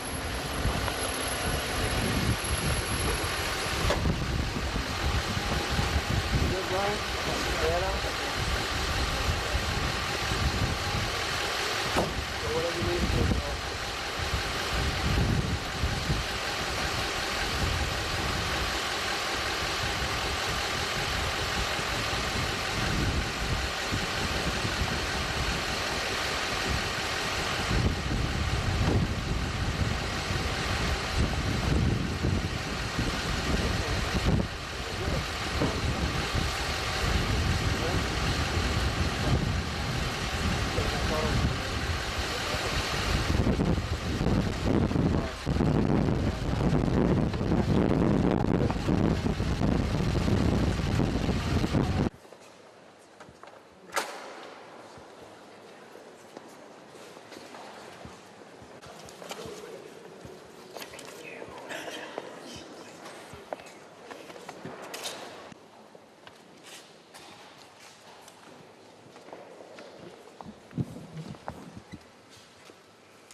This is it. So that's the entrance to it. So that's the entrance. So you have a vault there. We do. So we People go down. Not very often. Not very Very often. No. There are 10 British male monarchs here, plus as they do in South Africa as well. So we have 11 British monarchs buried here. It's very special for us to look after. It's a lot of history. There's a lot of history, yes. And sadly we haven't got time to do all of it today. Oh, that's okay. That's okay. It's a great job you've done. Thank you very much. It's a pleasure. It's a pleasure. And just since I'm in the job, keen on trade and industry and so forth, if you look at the very, very bottom bit of the window, the much smaller figures, Yes. they all allude to the good works of Prince Albert, Queen Victoria's husband. And you can see this trade and industry, innovation, art and crafts, all things that we're jointly so interested in, keen to improve. What a place. What a place. It's been a pleasure having you. Thank you very much. Thank you very much indeed. Thank you. This Thomas. Very good job. Thank you very much. The Dean will.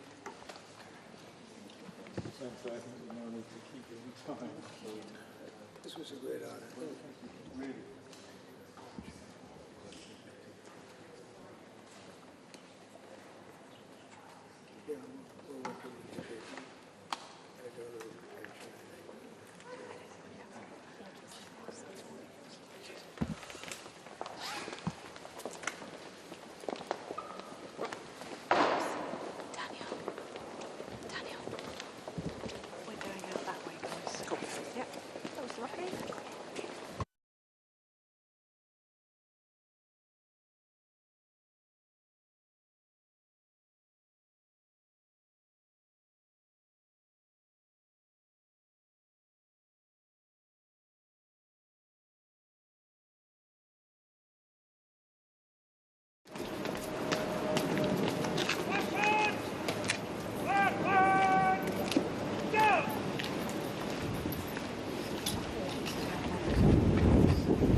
that was Yes.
I didn't see anything.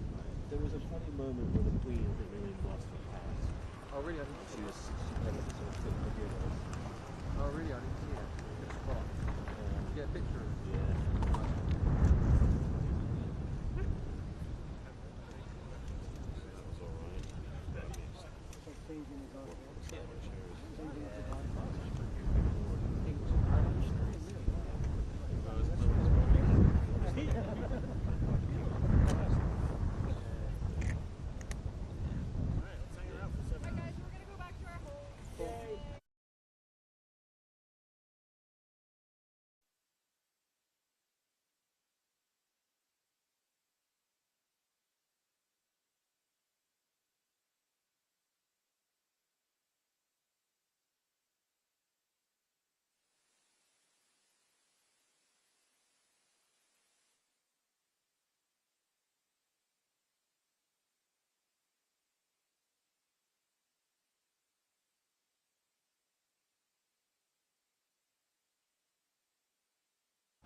Several marching bands coming together, playing for a remarkable performance that is capped off by the red arrows and the F-35 fighter jets flying in unison right over Windsor Castle, right behind the leading. The streak of red, white, and blue behind it. You can hear the crowd outside of Windsor Castle here erupt and cheer as they saw it. And perhaps what is the high point of today, at least what a lot of people are looking forward to, in a day that's filled with this pomp and pageantry that really goes unmatched anywhere else. The President and the First Lady arriving this morning to nothing short of a royal welcome brought by horse-drawn carriage with Prince and Princess of Wales. The Guard of Honor assembled on the lawn outside of Windsor Castle as the American and the British national anthems were both played in this historic trip. It marks the first time that a U.S. leader was invited for a second state visit to the United Kingdom. Now, there are some reports of protests taking place in London here in Windsor, but it's not so much the case. The scene is overwhelmingly positive from what we've seen. In fact, we've seen residents from the United Kingdom, some coming from the United States as well, gathering along the roads to welcome the President. We do see some wearing their red MAGA caps, some have American flags draped over their shoulders, but a lot also unafraid to show their support for President Trump.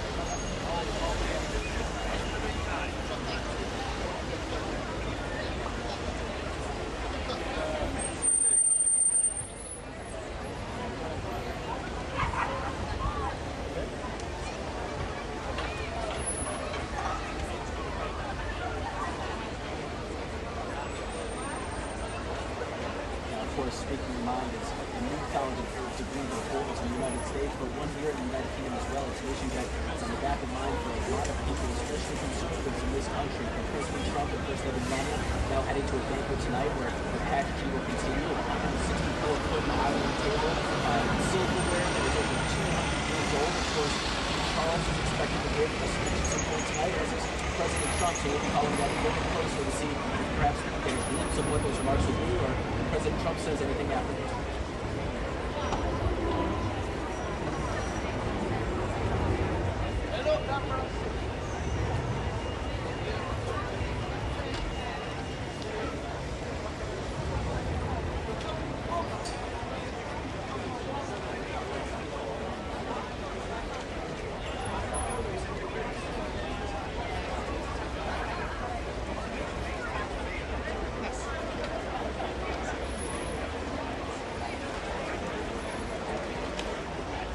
Okay, thank you. We good for like now? Sorry about that.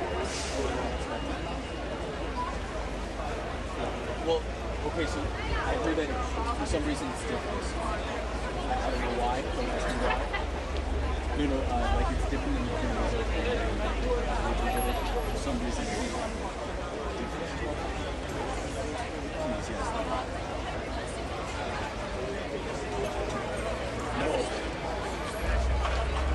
By a while you drink it, but that was not supposed to be.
Thank you very much for joining us here in Windsor. We're outside Windsor Castle as the state visit, the second state visit of US President Donald Trump to the United Kingdom continues. You're watching our live coverage all day throughout this first full day of Donald Trump's unprecedented second state visit to the United Kingdom. After all, he's the first non-royal to have been invited to this honor. We have seen a lot of action here in Windsor throughout the day, and in fact we are now in the middle of what you might define as a lull in proceedings. We're not expecting to see of anything of the royal family or of President Donald Trump or First Lady Melania Trump over the next few hours before the state banquet begins and the first guests start to arrive. So no one really knows what they're doing, but they are within the grounds of Windsor Castle, and that is indeed where they have spent almost the entire day. A few minutes ago we witnessed the fly past of the Red Arrows aerobatics team. A few people here in Windsor assembled for that one, knew exactly at what time they were going to be flying over Windsor Castle, and received some applause as well from onlookers. That was the last part of a military ceremony that was being held on the east lawn inside Windsor Castle. The last time we saw footage of President Trump and of King Charles III before the state banquet. That is going to be probably the highlight of this visit for the first couple. It is going to be the first time also during this day where we will hear directly from Donald Trump and from King Charles. So far, just a few asides from President Trump toward some of the press that has been traveling with him, but nothing of note. That's when we will be hearing their toasts, undoubtedly one of the main moments of this state visit by Donald Trump to the United Kingdom. It's worth, though, looking back at what we have seen so far today. A day full of pomp and pageantry, of course, and also a day that has been designed to impress Donald Trump and leave him with the most positive impression possible of his relationship with the United Kingdom, with the royal family, and of course also with Prime Minister Keir Starmer, who was here in attendance for the military ceremony and for the fly past, and who will be inviting Donald Trump to Chequers, to his private retreat in the countryside tomorrow. All of them present for that military ceremony just a short while ago. Keir Starmer not in attendance for the very first part of Donald Trump's state visit. That was when he arrived here within the grounds of Windsor Castle just after noon here local time, with Marine One landing inside Windsor Castle and Donald Trump and Melania Trump exiting it to be greeted by Prince William and Princess Catherine. Thereafter, they were taken to another part of that official greeting, first contact, if you will, between Donald Trump and Melania Trump with King Charles and Queen Camilla. All of this very much part of a rehearsed spectacle that we have been able to observe large parts of during this day. It also included this much talked about carriage procession throughout the Windsor estate. This is the kind of thing that usually would happen inside the streets of Windsor, right here behind me, where you're seeing some people assemble. They would have been able to see that in normal times, if you will, but in this case, Donald Trump was kept very much behind the walls of Windsor Castle. Compare that to the last state visit. Well, that was in July of this year, and French President Emmanuel Macron also treated to a carriage procession. These are horse-drawn carriages through the streets of Windsor, so there was contact there, not necessarily physical, but there was some contact with the local population there for the French president. That is being kept entirely to a minimum, to pretty much zero today. There is no contact between Donald Trump and any local people and any potential protesters as well, of course. And there are possibilities for that to happen. We've only seen maybe a dozen protesters out here outside the gates to Windsor Castle. A few Donald Trump supporters also here in attendance, notable by their red hats, of course. But Donald Trump also is not expected to spend any time between now, this morning, local time, and tomorrow evening when he leaves Chequers, the private estate of the British Prime Minister. He's not going to be in central London at all. If he was right now, he might be able to observe at least part of the protest that is happening there right now. Thousands of people expected to attend the big protest against Donald Trump, against his state visit that is being held there right now. Let's look back at more of today's state visit, though. There was a part of this ceremony, of the ceremonial day that was taking place outside of Windsor Castle on the grounds of the estate. That was the carriage procession during which Donald Trump and King Charles were in the leading carriage, if you will. They had one all to themselves and were able to spend about 15 to 20 minutes all by themselves in conversation. The next carriage thereafter, that was for the First Lady Melania Trump and Queen Camilla. Also, the two of them all by themselves, able to have a conversation before any other events here began. But it was after that carriage procession that we saw the renditions of the national anthems and the departure of Donald Trump and Melania Trump and the whole US delegation to the inside of Windsor Castle. That is where we must presume that they are right now. Again, it's going to take a few hours before we see the delegations again, and indeed before we hear from them as well. Likely to be one of the most important moments, at least in terms of what you will have heard from both King Charles III and President Donald Trump. Of course, these will be speeches that will have been planned very much in advance, certainly on behalf of the royal household, and maybe a little bit more spontaneous on behalf of Donald Trump if he does anything like he has done in the past. Again, it's worth looking at this schedule because today is very much a day that is being spent within Windsor Castle, and indeed the President and the First Lady will be spending the night here. But tomorrow, Thursday, is going to be a different story altogether. This is not really a political visit, with maybe the exception of a state visit always being used for political purposes to impress the visiting head of state, of course.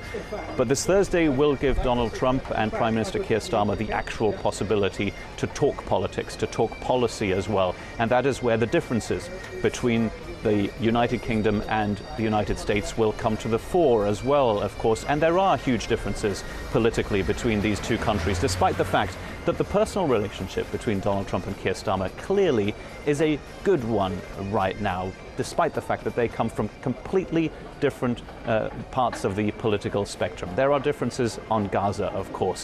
The United Kingdom set to officially recognize Palestine as a state at the UN General Assembly next week in New York, together with other European countries as well. That is something that the United States opposes entirely. That is a huge difference between the two governments right now. When it comes to Ukraine, there are also big differences. The United Kingdom, together with the European Union and many other countries in the West, want the United States to be stronger in its opposition to Russian President Vladimir Putin, to keep on helping Ukraine militarily and financially, something that appears to be at risk during the second term for President Donald Trump. That is undoubtedly something that will come up at Chequers at the private residence of the Prime Minister this Thursday. And that visit will be followed by a joint press conference for the two leaders. And maybe that will be the moment where reality will come back, where the state visit really will feel like it will have come to an end for President Trump, because that is when he will be asked potentially difficult questions, and Keir Starmer too, about the differences between the two, about other things that have overshadowed this state visit, or at least have formed the backdrop to this state visit. Take, for example, the fact that the UK ambassador to the United States was fired recently by Prime Minister Keir Starmer. Lord Mandelson no longer has the office of ambassador to the United States. The reason? Because of his too close relationship with the convicted paedophile Jeffrey Epstein. Indeed, there were images of Jeffrey Epstein together with Donald Trump that were beamed onto the walls of Windsor Castle that you can see behind me last night. A reminder that not everything is going all that well for Donald Trump right now. This is very much a priority for the UK press right now here in the United Kingdom. Not necessarily the subject number one, if you will, in the United States right now. It's worth remembering that Donald Trump came here to the United Kingdom yesterday to the backdrop of not an increase necessarily in political violence, but the fear of an increase thereof after the assassination of the conservative activist and big Donald Trump supporter Charlie Kirk. Indeed, Donald Trump has said that he will be traveling on Sunday to his remembrance ceremony in Arizona in the United States. So as usual, when it comes to bilateral meetings, when it comes to a state visit, you can look at it through different prisms, through the prism of the visiting head of state and through the prism of the head of state who is organizing this whole event. And that is definitely the case this time around as well. It's worth again talking about the protests, though, because that is an event that Donald Trump will not be witnessing. He is not a popular head of state at all in this country right now. A recent poll mentions that he might have less than 20% of a positive view from people in the United Kingdom. But still, he was invited to this state visit, something that has not gone down all too well with a lot of people here, many of whom have decided to protest and indeed are protesting right now as we speak in central London. Windsor, though, has been a calm place throughout the day. Yes, there have been a few Trump supporters here mingling without any kind of problem with those who have traveled here to oppose Donald Trump's state visit. They oppose the simple fact that he has been invited for a state visit, but also they of course oppose the politics and the policy of Donald Trump. But again, these are scenes that he is very, very unlikely to see because he's being kept very much within the confines of Windsor Castle. Within the next few hours, you'll be seeing first footage of the state banquet that is being held in St. George's Hall within Windsor Castle. It is going to be spectacular, undoubtedly, and if you were watching our live coverage earlier in the day, you will have been able to hear about a lot of details of that state banquet from our London-based correspondent and expert in all things British royal family. She told us, for example, about the moment where we will find out what these dignitaries will be wearing and also what kind of jewelry they might be wearing, whether there might be any symbolism in anything that is being arranged around the banquet table. And speaking of which, we already know what kind of gifts have been exchanged between the first couple and the British royal family, and it's worth looking at just the one because Donald Trump was given by King Charles III the flag, the Union Jack that was flown on Buckingham Palace on the day of President Donald Trump's inauguration. Maybe that is a reminder of what the really most important thing is during a state visit. It is to please the person who is visiting, to leave them with as positive an impression as possible. And of course, it doesn't damage that relationship at all if you give the President of the United States a flag that was flown on Buckingham Palace on the day of his second inauguration. So that is one of the gifts that Donald Trump will be leaving Windsor with when his state visit comes to an end. A state visit that has been called unprecedented many times, and there is a simple reason for that. This is the very first time that a non-royal has been invited for a second state visit to the United Kingdom. The last one came in 7 years ago for Donald Trump. That one, though, many parts of which did take place at and around Buckingham Palace. The big difference this time around, everything is very much contained within Windsor Castle. Other heads of state, of course, get invited by the royal family as well, but maybe this one is that little bit more controversial simply because of the timing. There would be some experts who'd say, why is this kind of an honor being given to someone as unpopular as President Donald Trump, and why so early in his second term in the White House? Why use that joker, if you will, during the first year of the 4 years that Donald Trump will be spending in the White House? For him, though, undoubtedly, this is the kind of thing he loves. This is not an opinion, this is not commentary. We all know that that is the case, and he has said so very clearly. He likes the British royal family. He has said it again today. He believes that he is a friend of King Charles III, and indeed, they have spent a lot of time together today. And that is where we are right now. They are all inside Windsor Castle right now. The next time we will see them, and you'll be able to see this on our live feed, will be footage that we'll be getting from the royal banquet that is going to be held tonight inside Windsor Castle.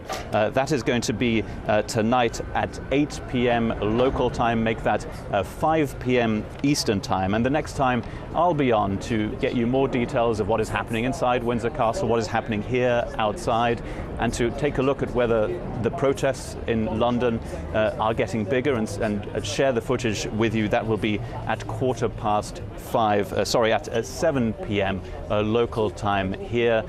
Make that 3 p.m. Eastern time. That is the next time we will be on air together.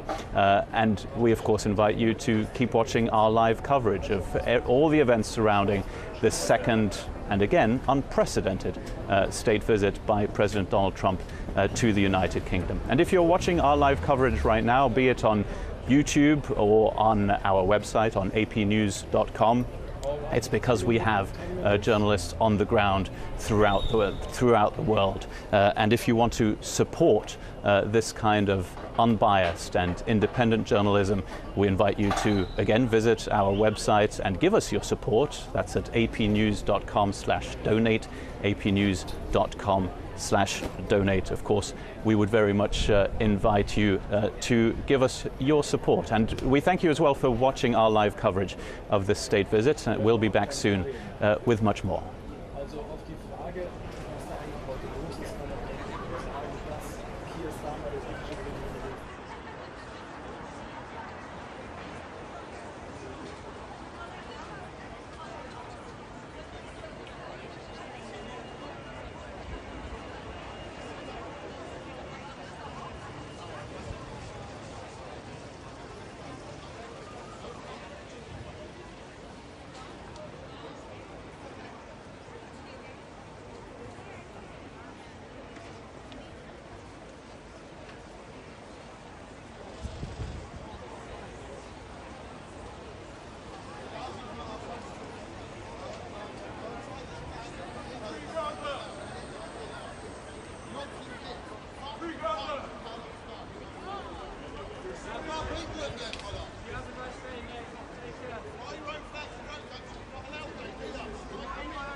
to our shores seeking safety, seeking kindness, seeking grace. We will not sleep into a world of such cruelty. The media, in the end, will not save us. This Labour government, in the end, will not save us. It's up to us to turn around these streets when fascism knocks at the door. And it is here, in the form of Trump, in the form of Farage, in the form of hundreds of thousands marching, getting their class and politics so good. Life in this country has been funding the NHS has been ripped away, funding for schooling, youth centres, for local communities. Money doesn't go far enough, house prices are through the roof, and the far right, these millionaires, will never get close to recovery, are promising people they can repair their broken lives, repair their broken communities, with deportation, with harsh anti-migration policies, scapegoating asylum seekers, scapegoating diversity on the whole. Only compassionate leftist politics tackling austerity and inequality could begin to repair this damage. And that's what we must do, passionately, relentlessly, in the face of Donald Trump, in the face of Nigel Farage, in the face of Tommy Rosen and anyone else showing discord in this country. I can hear the boots from last century marching down the decades towards it. The boots of men who are just doing their jobs. We've been watching genocide unfold across 2 years, while those providing support and cover are safely meeting as we speak. I'm afraid of the world forming around us, of history repeating itself so clearly, so blatantly. Once again, the vulnerable and minoritized are being blamed, scapegoated, and harmed. Once again, hate is becoming a popular movement. Impunity is in the air, and we must demand accountability. I often turn to a quote from John Steinbeck, who says, "All the goodness and heroism in the world to prepare be cut down and rise up. It isn't that the evil is saying fake, it's that it never will. But it doesn't die, and we have to keep fighting. It's time for us to take our place in the long line of the protest without end. Ours is a politics of love, theirs is a politics of division. We have to make ourselves heard, and tonight, I think we have. Thank you so much."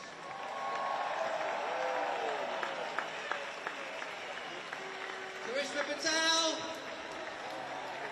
will you please now welcome to the stage from Save British Farming, give a massive round of applause to Ollie Fletcher!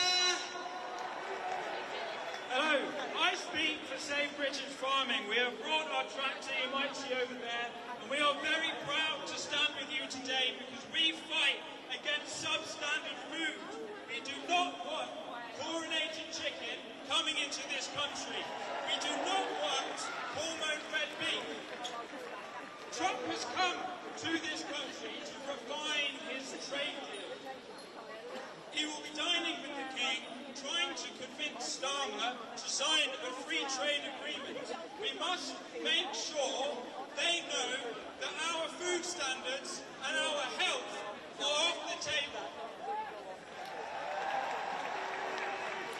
Starmer has forced through the UK-US economic prosperity deal without parliamentary scrutiny. He used a negative procedure as statutory instrument. Parliament in this country is no longer sovereign. The executive is, with their unelected advisors. If, while dining with the King, Starmer is convinced to sign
But perhaps most crucially, an American free trade agreement threatens our democracy. The UK-US economic prosperity deal has set a precedent whereby the executive makes decisions about what we can eat and what we can buy in the shops without Parliament looking at its tool. When the Conservatives tried to get a free trade agreement, we managed to stop it by saying that we will not eat chlorinated chicken, just as our NHS will not be sailed.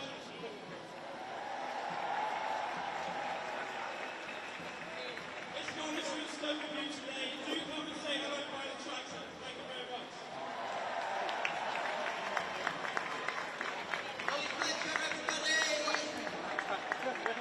Will you now please welcome from the CMD, start clapping and cheering and welcome Sophie Bolts! Thanks very much. It's so amazing to see so many of you, tens of thousands of people on the streets against the disgusting Donald Trump. He's not welcome here, is he?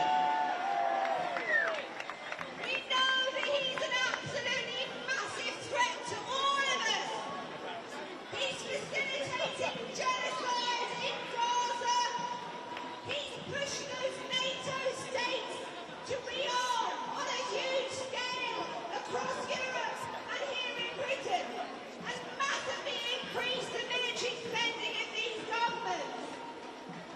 And of course, he's emboldening the far right and fascists across the globe. He's doing this to try and maintain the US as the #1 superpower in the world. But it's this US-led world order that has got us here, isn't it? To genocide, to climate breakdown, to global poverty, and the rising threat of nuclear annihilation. And now, Trump's deadly new nuclear weapons are stationed across Europe and here in Britain at a NATO base in Lakenheath, just 70 miles from here. Now, these nuclear bombs are designed by the US specifically for war. Just one bomb has the destructive power to kill over 600,000 people and release deadly radiation, poisoning people, our ecosystems, and causing cancers for generations. And Lakenheath, this military base where these US nuclear weapons are based, has also been directly involved in Israel's genocidal war against the Palestinians. So we say, these bases like Lakenheath, these bases of death, they need to be shut down. We need to end this so-called special relationship with the US, because it's just dragging us towards war after war after war. And these wars are getting more and more dangerous and more reckless. And these nuclear bombs that are stationed at Lakenheath, they could be used in these reckless wars. And that makes all of us a massive target. Because we know the risks of nuclear weapons being used in war is growing. Poland is calling on NATO to create a so-called no-fly zone over Ukraine. This would bring the US directly into war with Russia, the two biggest nuclear powers in the world. So we have to do absolutely everything we can to stop this. Now, not surprisingly, the majority of the British population oppose Trump's nukes being deployed here in Britain. We totally understand how these nuclear weapons put us all in danger. And that's why this Saturday we're protesting at Lakenheath to say loud and clear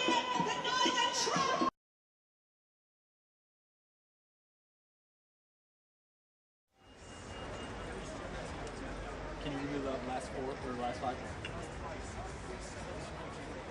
63700.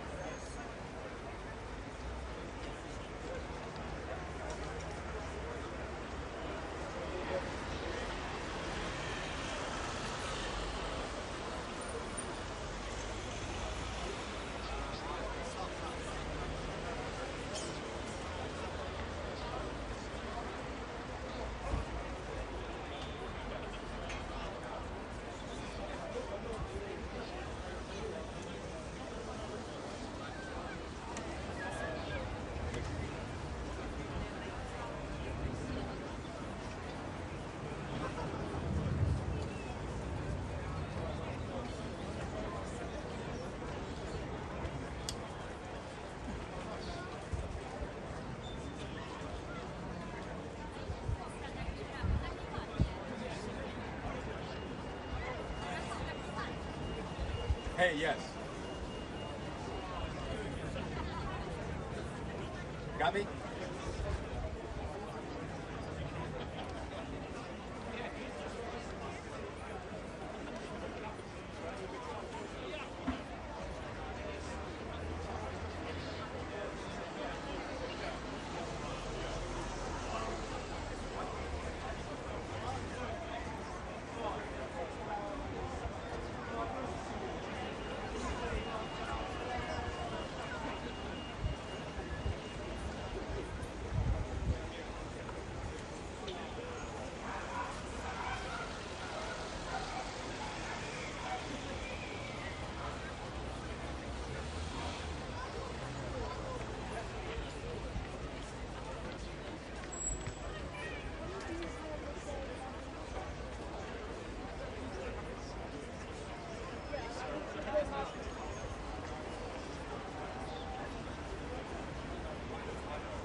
Hey John, it's good to be with you. Yeah, President Trump and First Lady Melania, as you both right there, preparing for the headline event of the first day of this historic visit to the United Kingdom. Now, the President and First Lady, just moments ago, overseeing a evening retreat ceremony. British marching bands coming together for what can only be described as a spectacular performance, capped off by a rather unforgettable moment as well. Red arrows flying overhead with a stream of red, white, and blue blasting across the sky, met with applause by all of those people that were watching outside. Now, the royal family moments ago releasing these images. President Trump and First Lady Melania being given a tour of the royal collection at Windsor Castle's Green Drawing Room. The King and Queen showcasing historical items related to the United States and Britain and their shared history together. The collection including first editions and watercolors, with letters from the American colonies concerning U.S. independence. American and British citizens also gathering outside of Windsor Castle. And while there are some protesters, most people here, John, appear to be caught up in the moment, if not outright showing their support for President Trump. Red caps, MAGA caps, and American flags in common sight, and many unafraid to declare their appreciation for the president.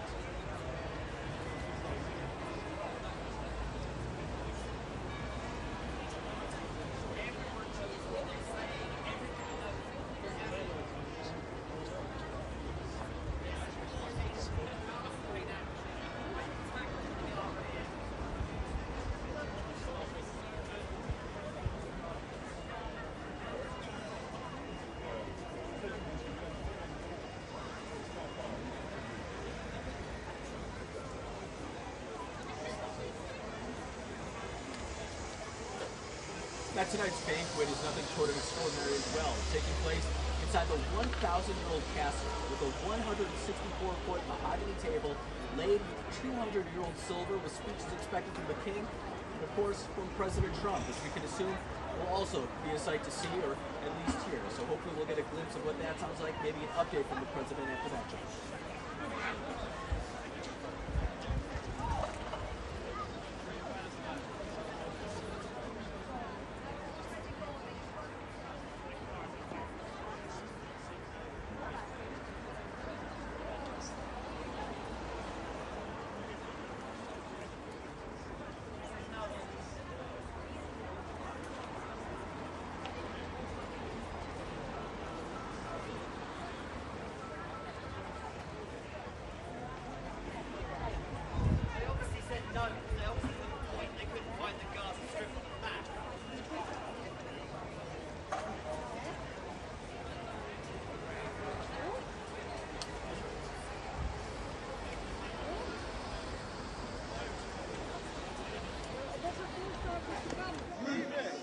But I also see that an essential part of our future now lies with the alternatives. And we've heard this evening from some of the blinding bright lights of that alternative politics, from General Corbyn, from Zara Sultana, from Zach Polanski. I don't care, I'm a pragmatist. I don't care who gets in a particular seat as long as they represent us. I hope they give us the sense that there is some hope that our country might actually get better for the people who live here, not just for the oligarchs. As long as they build a country which ceases to blame asylum seekers for the crimes of the oligarchs, then we will have a politics which works for us and not for the likes of Donald Trump. It is not just Trump who is unwelcome here. It is those who grovel before him. Thank you. George Monbiot! Will you please now join me in welcoming to the stage from Disabled People Against Cuts? Give a massive round of applause to Andy Green!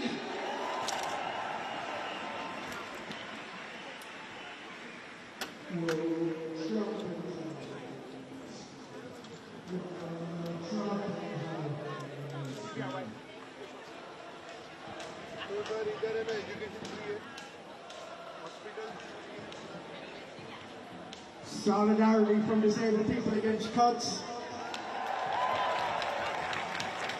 Okay. This fucker is dangerous, right? Because we know that what he says from the highest seat resonates down onto the school yard and the bullies who operate there and on the streets and in the workplaces and in our communities. His attitudes and actions are reflected in our daily lives. And we know that his attitude towards disabled people, migrants and other marginalised groups is absolutely horrific.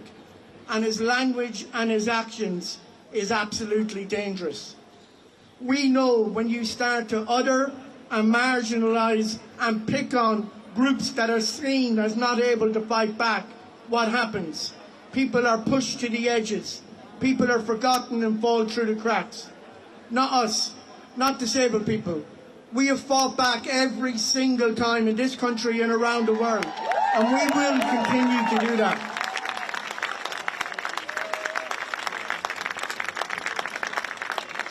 We understand that the way you push back against these bullies is to come out onto the streets, to reclaim these spaces, to reclaim your voices, and to tell your own story. Because we won't have our stories written without us. We will not be written out of our own stories.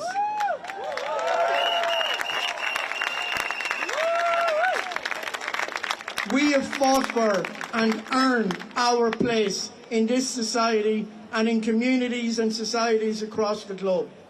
We understand what resistance and organised resistance means. It means supporting one another. It means showing solidarity, and it means turning up. So give yourselves a big round of applause for turning up and showing solidarity this evening.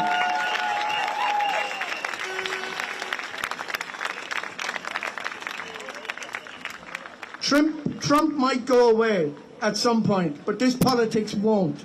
And we have to keep turning up on these streets and every street around the world, because we cannot let this ideology take hold. We have seen where it leads, and it is absolutely not happening again, not on our watch. So not just for these few days, but continuously in support of the people of Palestine, in support of disabled people, in support of people coming to this country wanting to contribute and build a better life. We say solidarity, we're here together and we're not going anywhere. All the best, folks.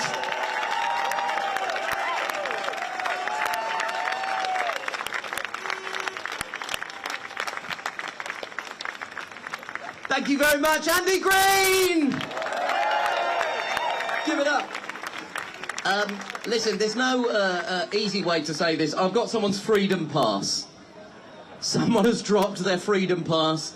The name on it is Martina Rohr. That's R-O-H-R. If my A-level German is still functioning, I think that pronunciation is correct. Martina, if you are still here, somebody will have it down the front there.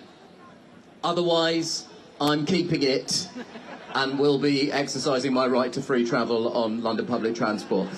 Okay, thank you, yes. Cheers for fraud. It's time for our next speaker. Will you please join me in welcoming from Freedom from Torture, Kolbasia Hausu!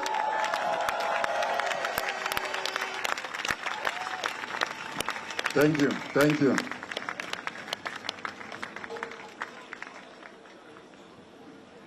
Wow.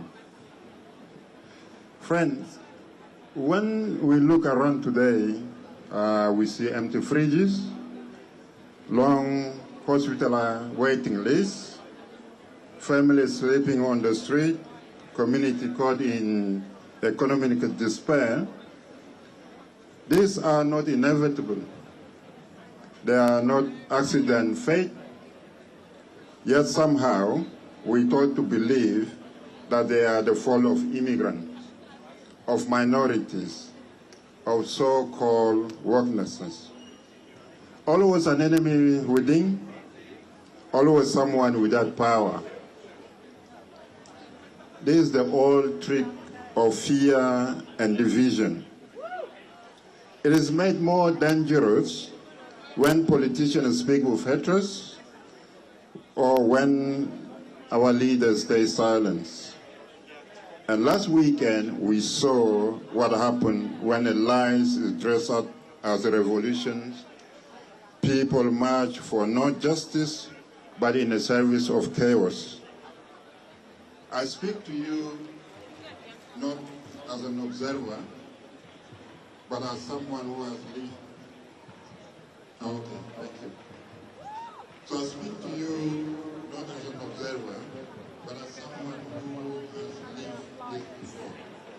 In the country many of us come from, we warn you how freedom can be taken away, oppression reigns supreme, human rights are violated.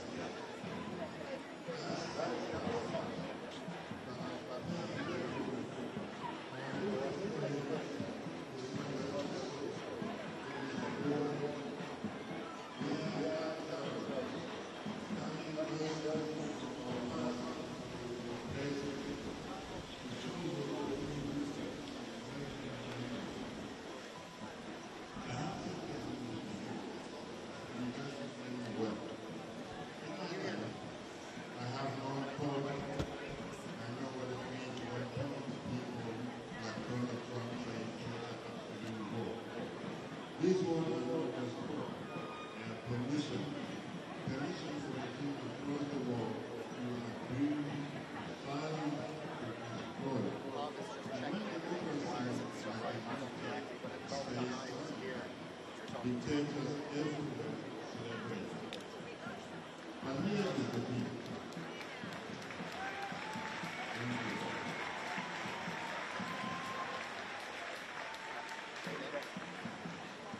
here is the thing. Hatred cannot answer, hatred cannot be answered with hatred.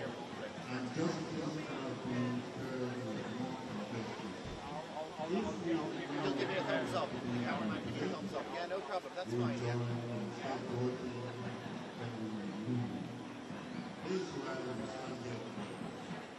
Not only for immigrants, not only for Muslims, not only for women, but for everyone.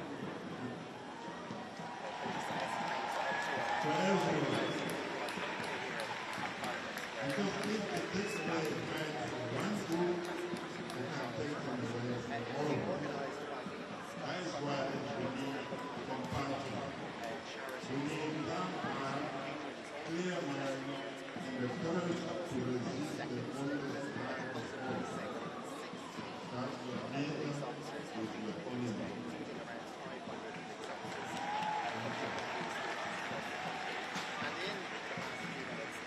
We are at the crossroad. We can choose silence or we can choose peace. We can choose division or we can choose united. I say to you, stand up, stand together, stand firm, because the fight against culture, against hate, against oppression, it is not only about protecting some of us. It is about protecting all of us.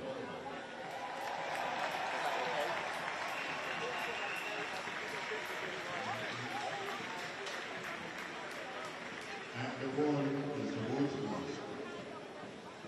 We need to feel it. Thank you.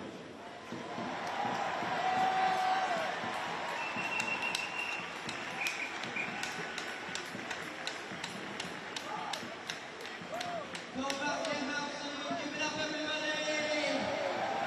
Now, we're joined by a very special guest from fossil-free London. This is very exciting information about something that has happened within the last 24 hours. Please give a massive round of applause and welcome to the stage, Robin! Next one, I'll be introduced by Nish Kumar. Very exciting. Hello everyone, I'm Robin from Fossil Free London, and what we do is we go into places where oily men are making decisions to send our lives into chaos, and we shout truth to power out of them. Thank you! Yes, this is it, everyone. And because I only feel comfortable speaking to a group of people if we're chanting, let's have a chant. When I say fossil free, you say London, fossil free! Fossil free! Oh,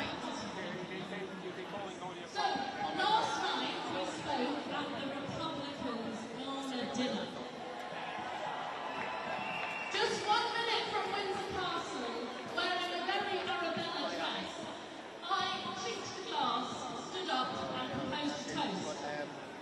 And like that, I told an assembled room of Republicans exactly what drill baby drill means for us and everyone in the world. And make no mistake, it means billions of lives lost. And that's not according to us campaigners. That's not even according to climate scientists. That's according to the straight-laced, bureaucratic men and women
can make change, but we need you. We need you. Last night we did an action that's been seen by almost 1 million people. It's touched so many people. It almost didn't happen. One person made that action happen. One person. That person could be you. It's time to get organised because all those fascists are only bound to lose if we are. Get organised, join a group. We've got a welcome talk tomorrow evening. Come to it, join another group. Commit, deliver, organise and unite. Thank you.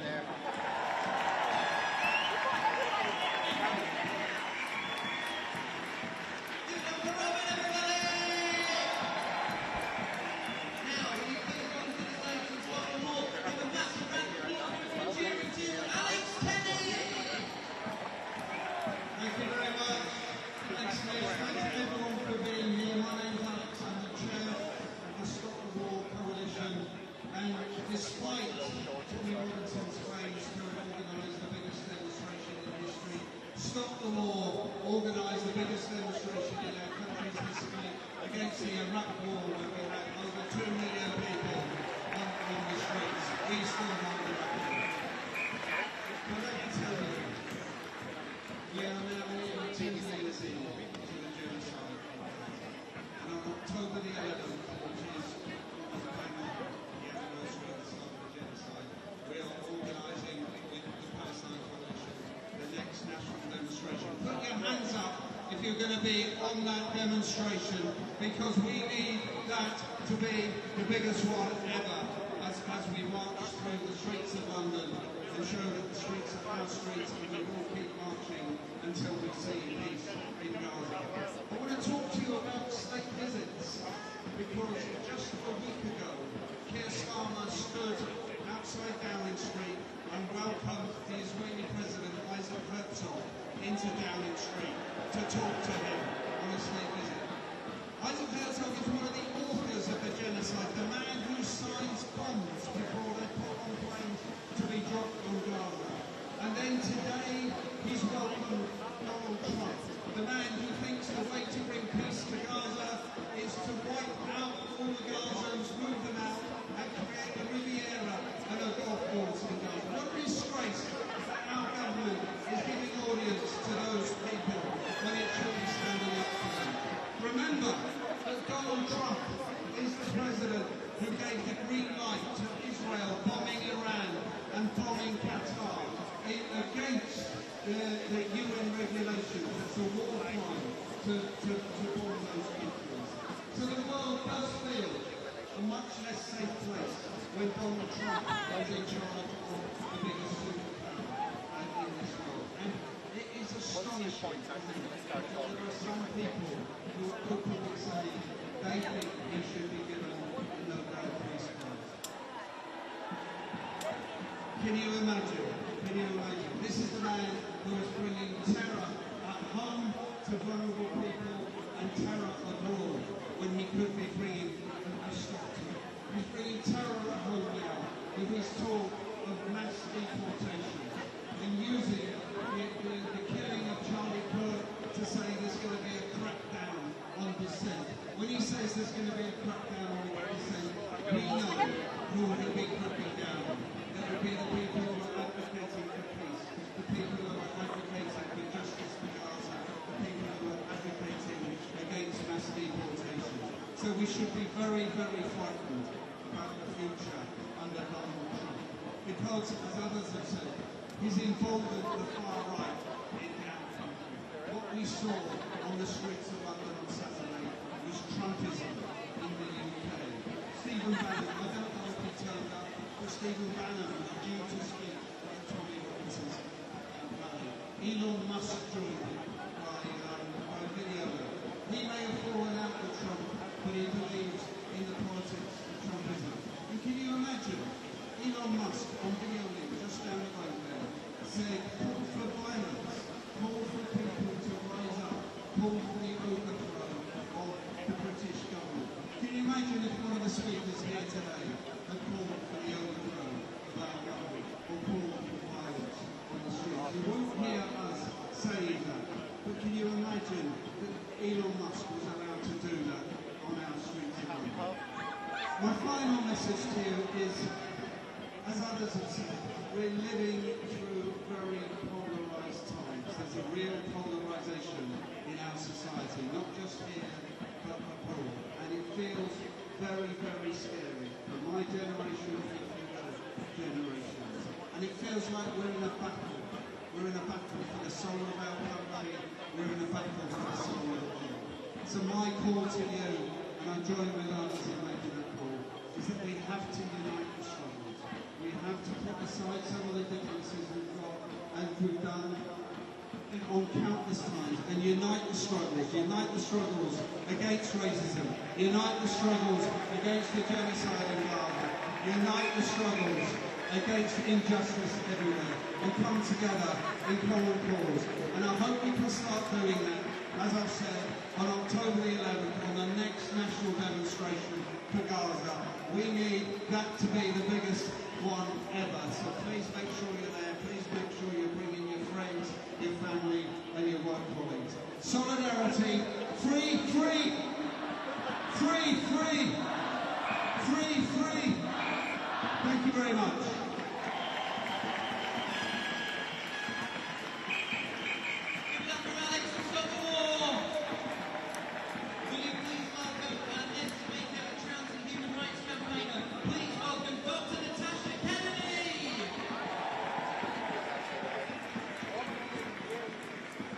In the US, Trump has introduced loads of anti-trans measures, banning trans healthcare, encouraging bullying of trans kids in schools, sports bans for trans kids, including proposing genital inspection during sports, making universities more transparent, encouraging media disinformation about trans people. And the Trump election campaign spent $215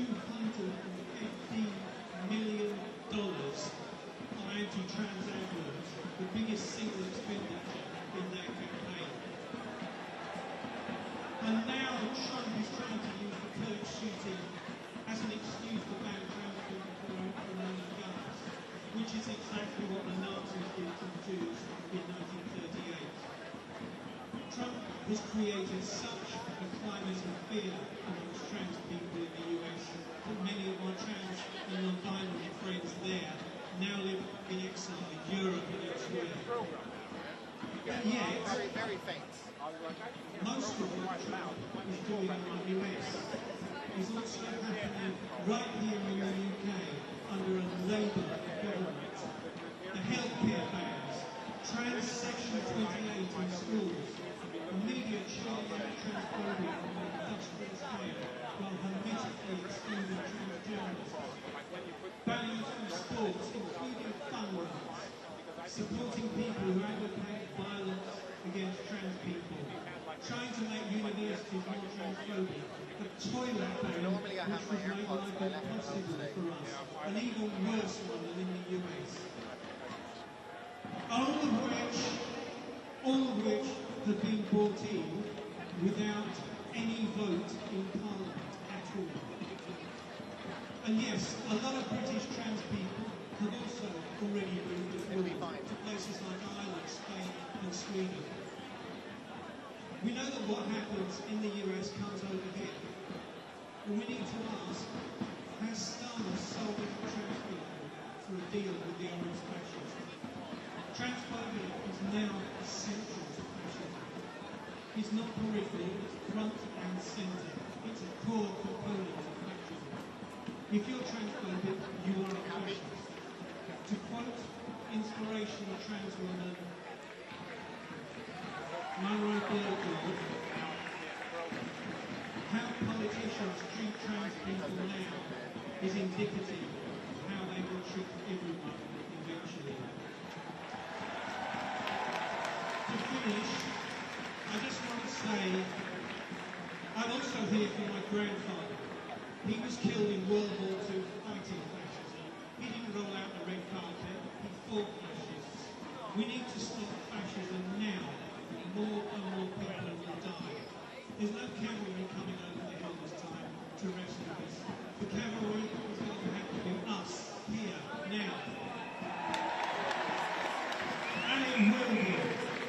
take hard work and stand. And as they say in Spain, si se puede, yes, we can. Trans people in this country have been fighting under the cosh of vicious right-wing propaganda for more than a decade. And we are still here and we will keep fighting and never give up. The fascists and their media want everyone to feel defeated. We must never give up. That's what they want. All of us together, we can and must do this. Keep fighting and we will win. Love and rage.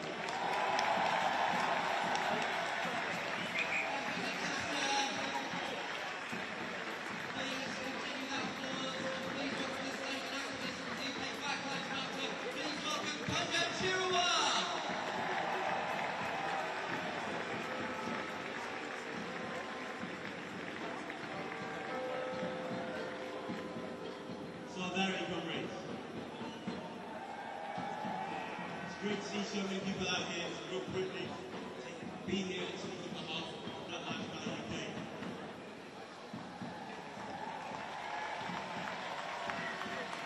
Right now, many people are frightened, shocked by the growth of the far right. They have seen in London last week over 100,000 protesters marching for Tommy Robinson.